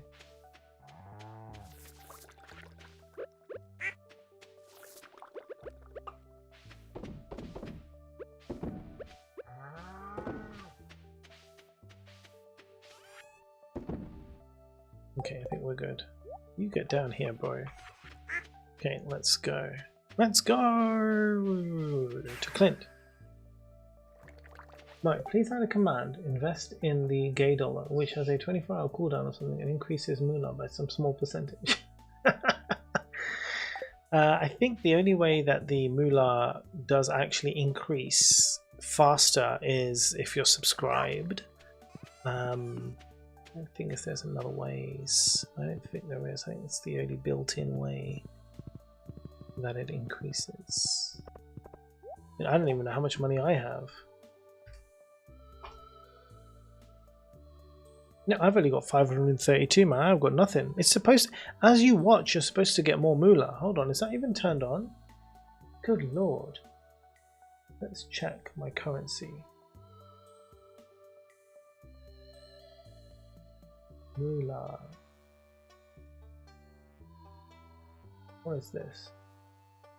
Oh yeah, you get 5 every. No, this can't be correct, because here it says if you follow, you get 100. If you subscribe, you get 500. But then it says acquire rate custom. You get 5 moolah every 30 minutes as you watch the stream.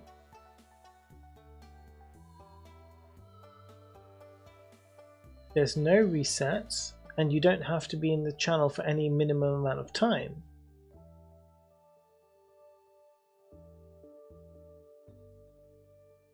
So why isn't this working? You should be getting 10 every. I mean, I'm in the chat all the time. Why do I only have 532? Please don't sub. I don't think it works either. I think it's broken.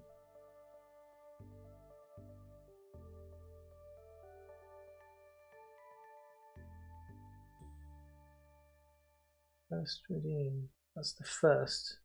When you get first, you get some moolah. No, that's something else. Score. That's something else. I don't have more than you. I haven't been able to hang out in ages. In Stevie points I get, but not moolah. Yeah, no, the moolah you're supposed to get it every. I think when they updated the game, it broke. Not updated the game, sorry. When they updated Mix It Up, I think it broke.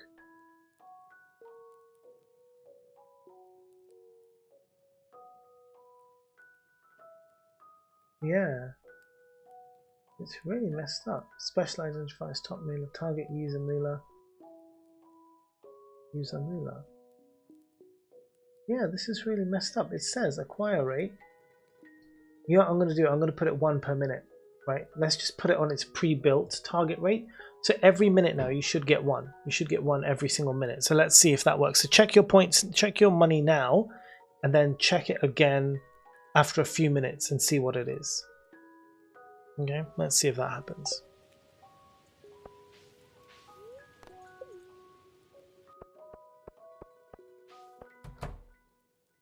You have 1002. Right, so check in a few minutes and see where we're at.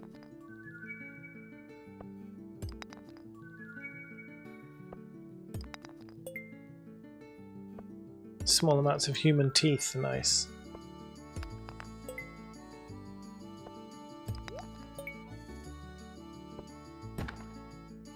Three coffees? Hell yeah. 3 triple shot espressos? What? Okay, we've got all of those things. Okay, so we don't need them. Give me that basil right this second. I'm sorry. I'm actually just going to bin it, if I'm honest with you.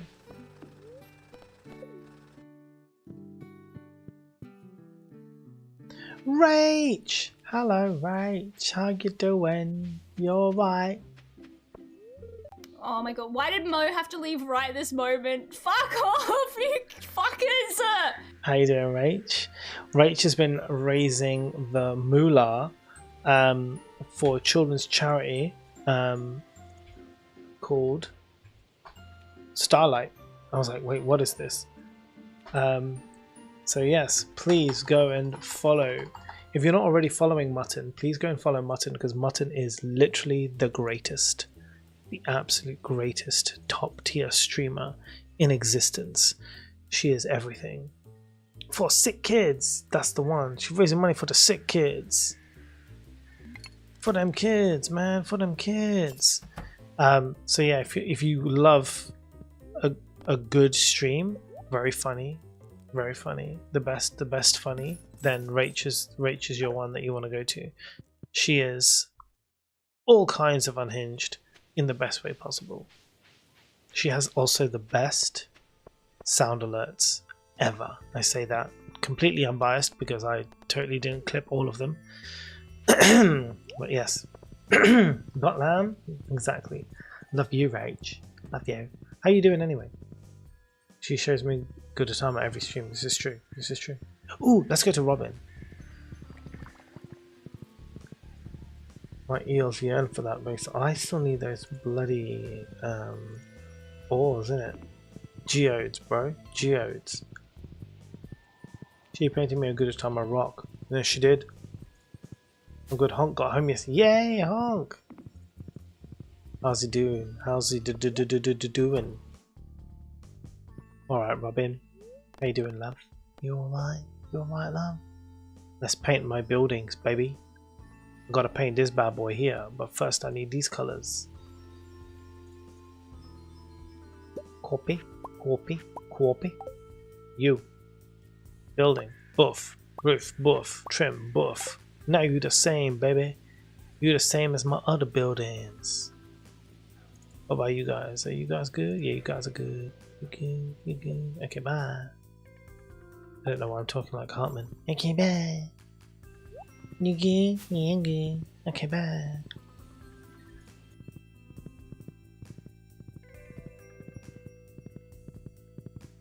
Right. Where do we go? Where do we go?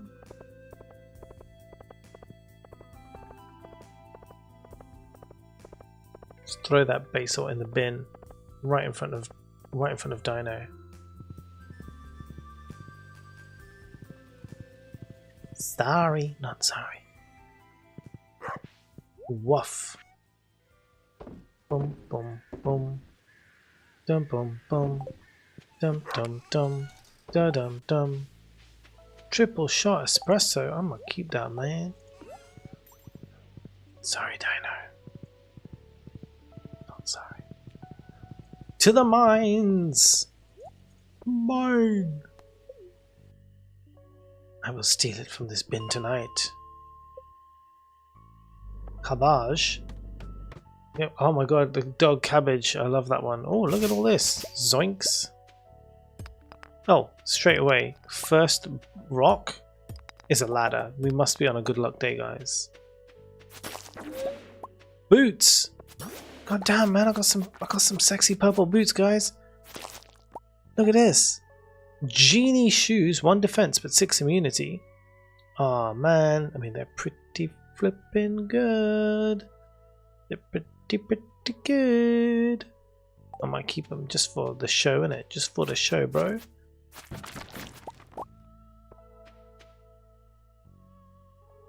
Hey, your moolah's going up. Let's go, let's go.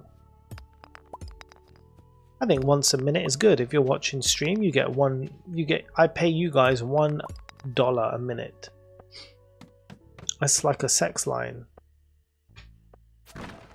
Not that I would have called those things. I'm not Bim, am I? Come on. Come on, guys. You know me better than that.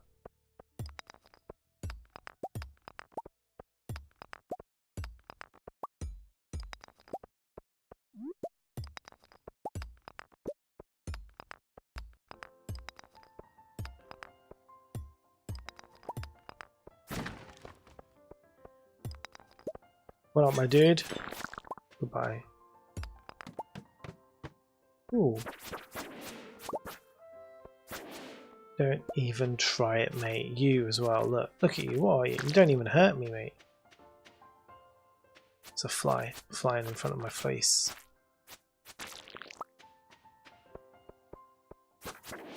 Goodbye. Arrgh.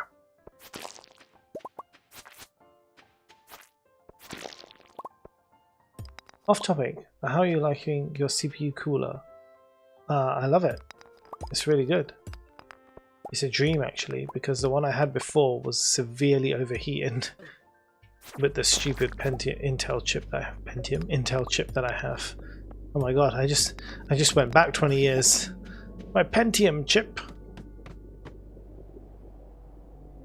Yeah, Spuddy's got all the moolah. Look at Spuddy, man. 7,000. Oh, Jesus. It did work at some point. That's how all these people have all this moolah, but then it stopped working suddenly. Now we're back on track.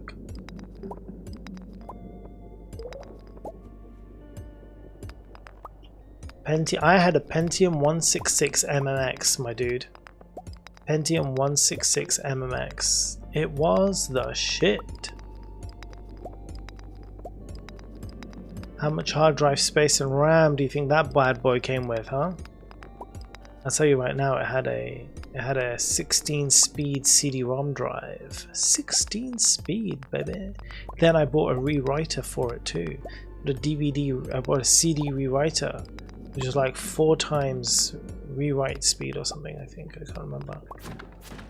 I remember some of the information. I can't remember all of it. A good fat CRT screen. 14 inches, boy. 14 bloody inches. Man, that was some good shit.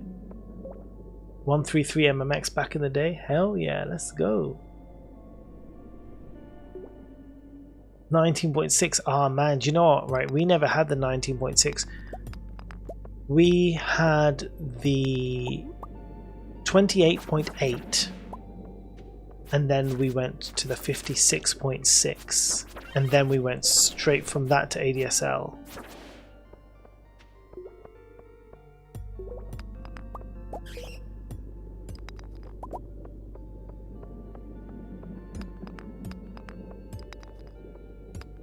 US robotics. Buddy, do you remember when US robotics was the fucking shit when it came to modems? Man, if you didn't have US robotics, you didn't have shit. Right? That's what it was. US robotics or go home. Without the internet.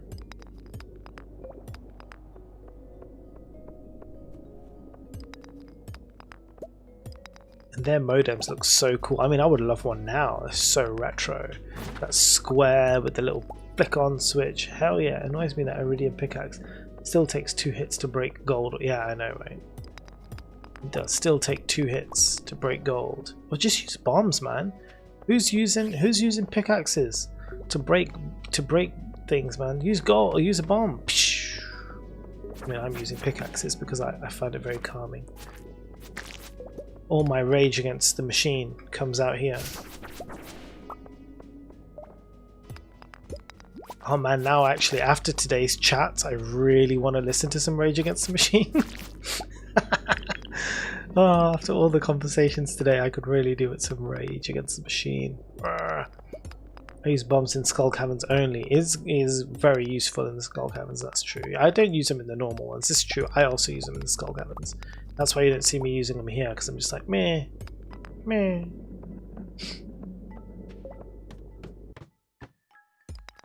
Oh, they would be really useful right here, wouldn't they? It's very lucky, but I'm not getting the geodes I'm after. Oh my god, it's already 11:40 PM. Guys, what the jiggins is going on? I said leave, son. Leave. Basu. Basuto. Oh, look, what's this guy doing? Where did you come from? Where did you go? Where did you come from, Cotton Eye Joe? Yes, Robotics and Voodoo 2 playing Quake like a man. I had a Voodoo 2, then we upgraded. I got a Voodoo 3 3000, man. Was that a 16 megabyte graphic card? I think it was, the Voodoo 3 3000. Oof. What a throwback. Back when graphics cards were literally just this thin. It was so good. It was so good. Oh god, I miss those days. Oh, the internet was just so much more simpler back then. So nice.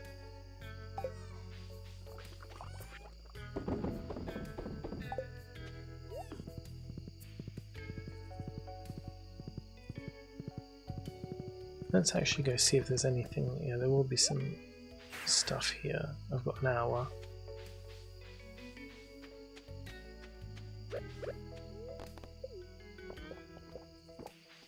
Now I can move faster. $52,000. Let's see how much money we make tonight, guys.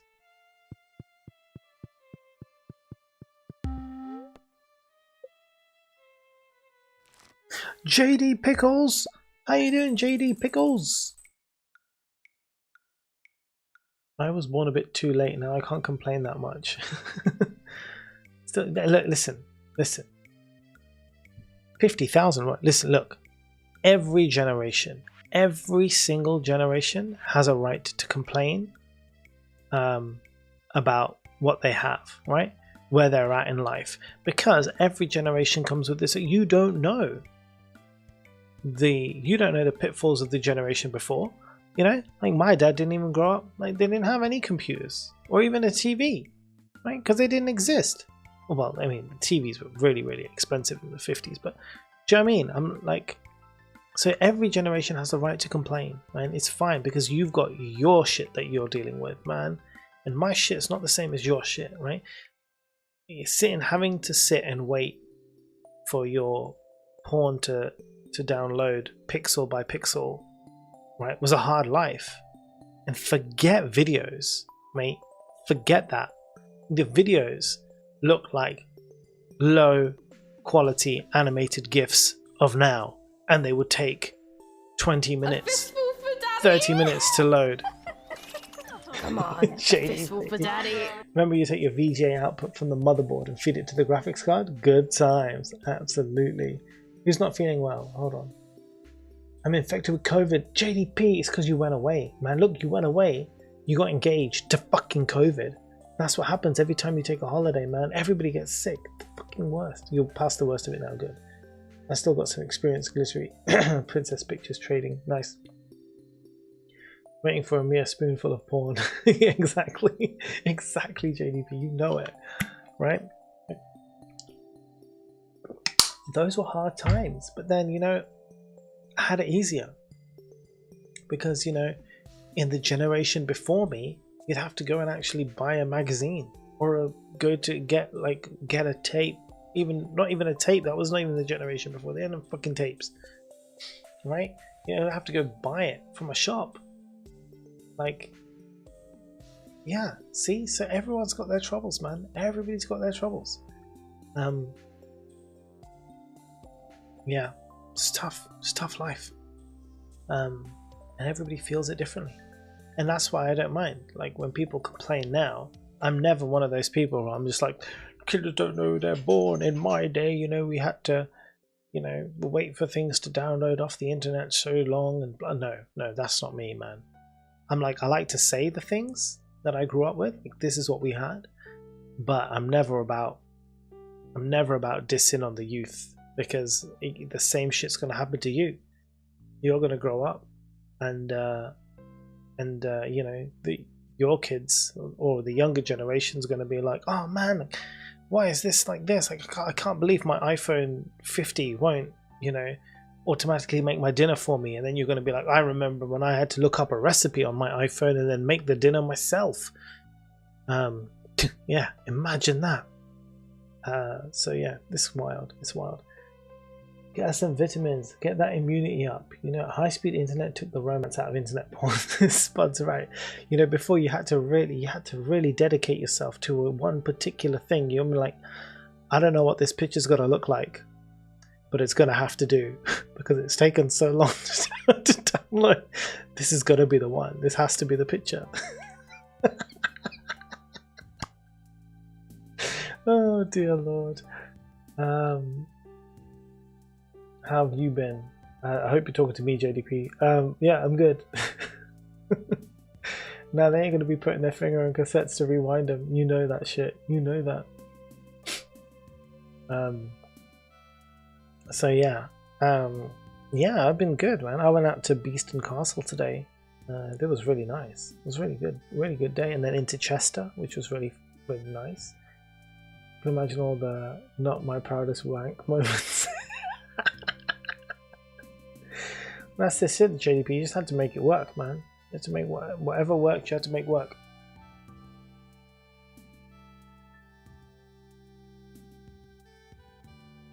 Right, we're gonna do one more day of Stardew Valley, potentially. We'll see how much shit I talk as well. JDP and Rach, you missed all the rants of today. There were many.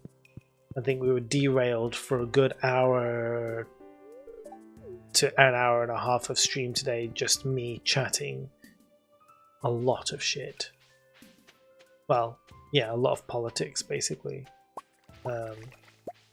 And yeah, all that stuff, all my usual, you know, bag of tricks. We're talking AI, talking all kinds of stuff. Yeah, I mean, you would have loved it. When I say loved it, I mean, you would have fucking hated it.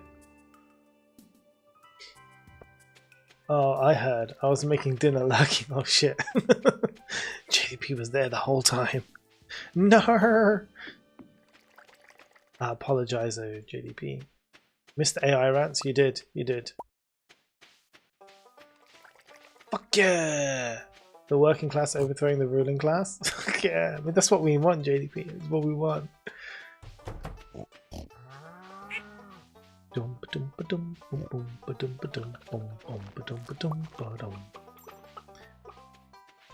This is a fucking tune, to be fair. Whoa!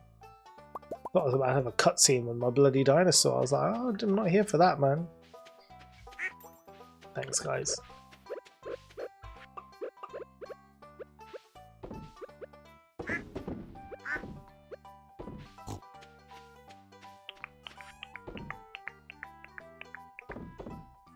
Where did those guys come from? I don't even remember picking them up. Oh, what the hell? Thanks, Milk.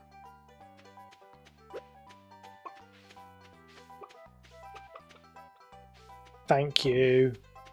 I just wanted to say hi before I get to bed. Oh, bless you. Thanks for being here, JD Pickles. I I'm potentially going to be down in London in October, maybe the first week of October. Depends when we move house. But I will let you know the dates if I am down. And then maybe we can sort something out, man.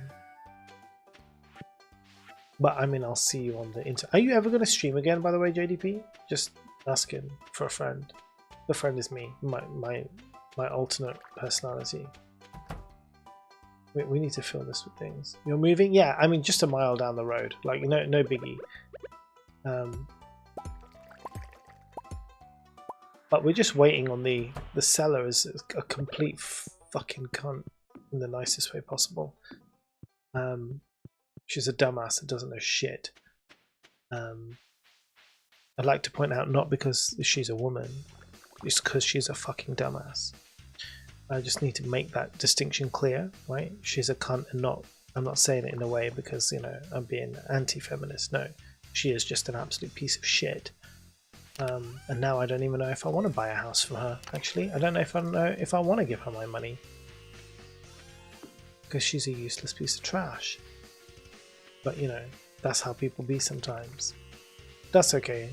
I'll give her my money as long as I get my house. I may have been dabbling in OBS recently. Let's go, JDP. But you will have a house though, and she will not. Well, she already has another house. She's rich. She's already got another place. She's already living in it. She's not even living in this property. She won't answer my simple fucking questions. Not even like, just not even answering them. She's just saying no.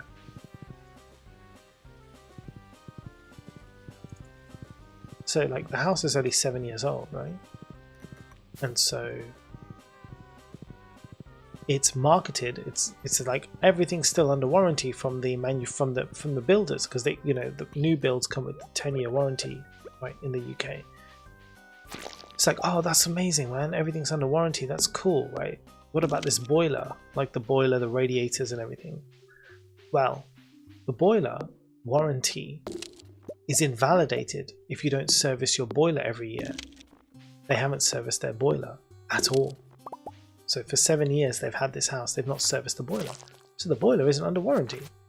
It's part of the house that isn't under warranty. And if it needs replacing, that's about £15,000. So we asked her, like, okay, we understand you haven't serviced your boiler. That's cool.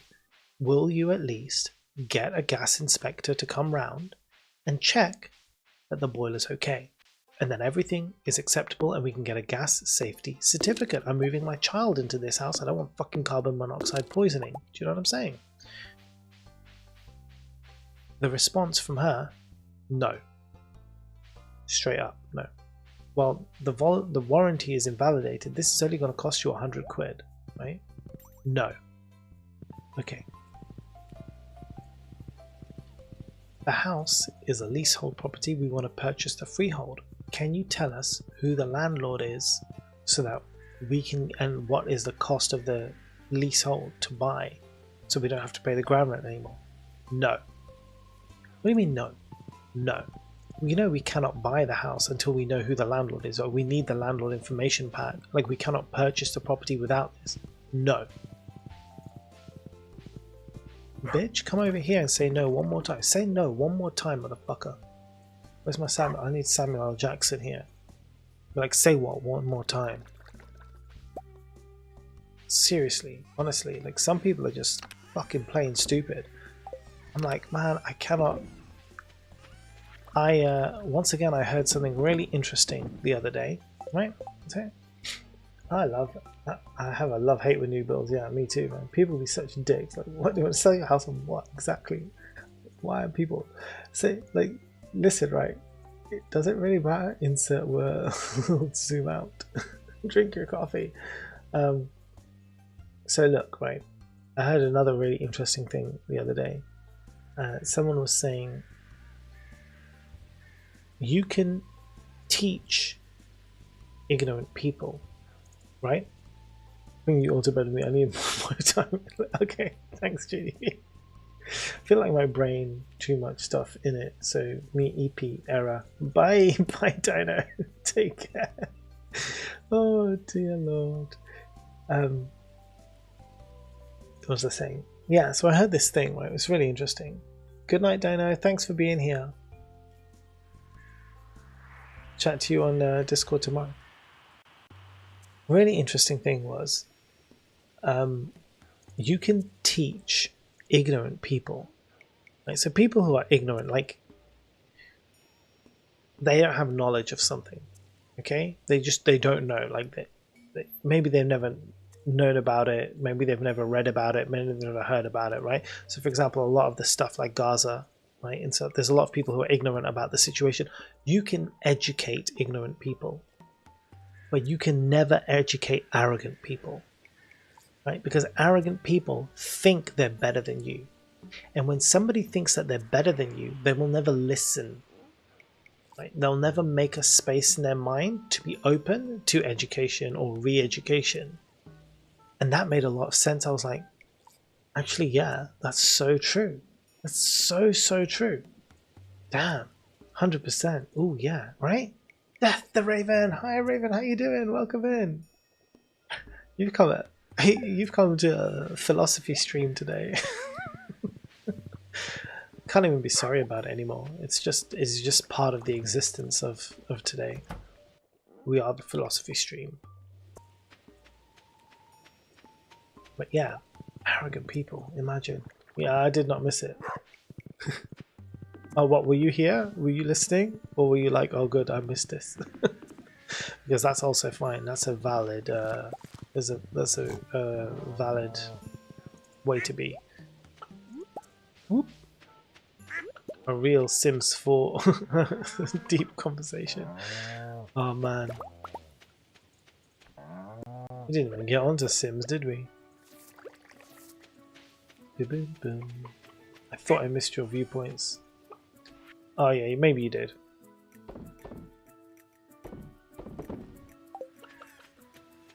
My chickens and everything are up there, man. Guys, what are you doing? Oh no, look, there's a truffle down here.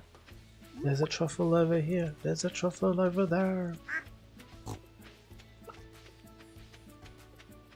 Let's see if I can get some geodes. These boys want geodes, man. They need their geodes. Do you know what I'm saying? Oh no, actually I want hardwood first. The geodes can wait.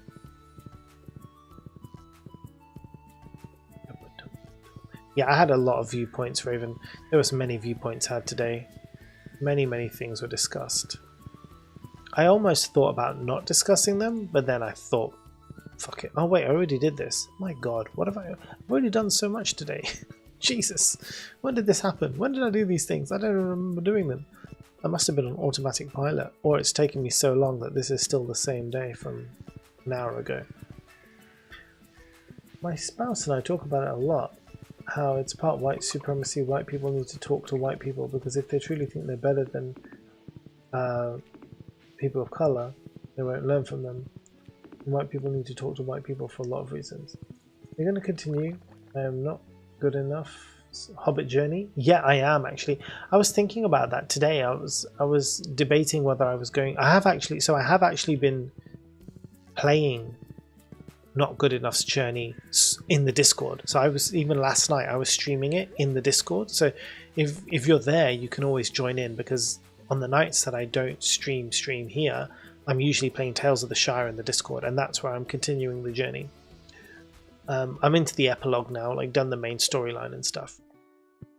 But yeah, if you are interested in that, yes, you can always come along and join us there. But I was thinking about doing it on stream again. I just need to see, because again, I think most of the people who are here follow me because of Stardew. Ooh, 2 geodes, excellent. But that being said, I barely fucking play Stardew, do I? I chat shit most of the time. If I'm chatting shit, I could be chatting shit playing anything. So it's the question is what people want to see in the background. What pause screen do you want to see? Do you want to see the pause screen of Tales of the Shire, or do you want to see the pause screen of Stardew Valley? One day I'll learn how to talk and game at the same time, but it is not this day.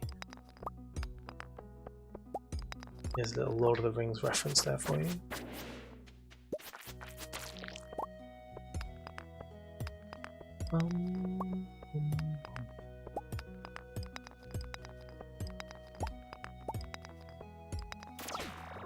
my dude. Why you gotta hit me like that? I literally have to break every rock because any of these could have a geode hiding inside.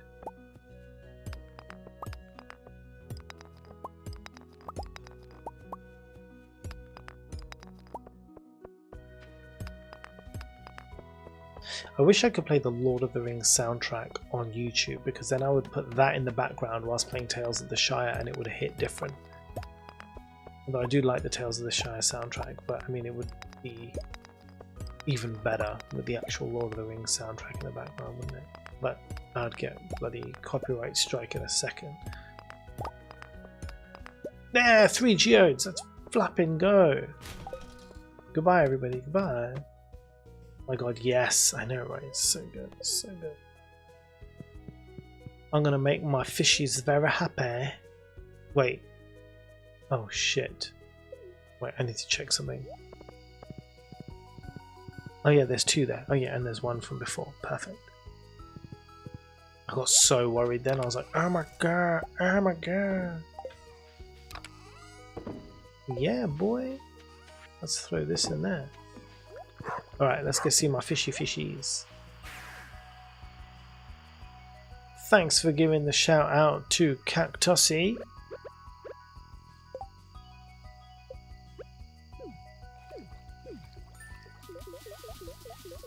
Yay, they're happy. Now I can have 7 of them.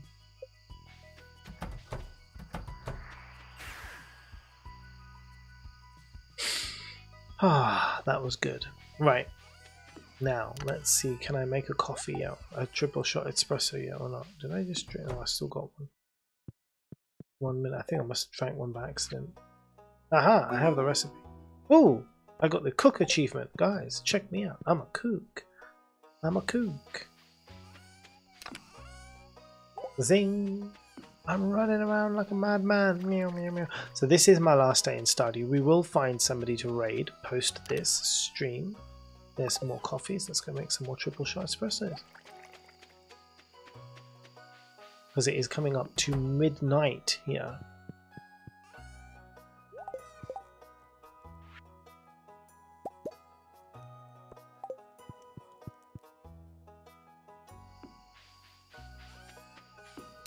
I mean, in real life, not in the game. I think we've handled everything else. Let's go see if there's anything ready. Maybe the truffles are ready or something. There's some, yeah, there you go. 2 are ready. That 3rd one's going to be ready. There. Boom. Look at that. Fracking gold. Not fracking gold, but here we go.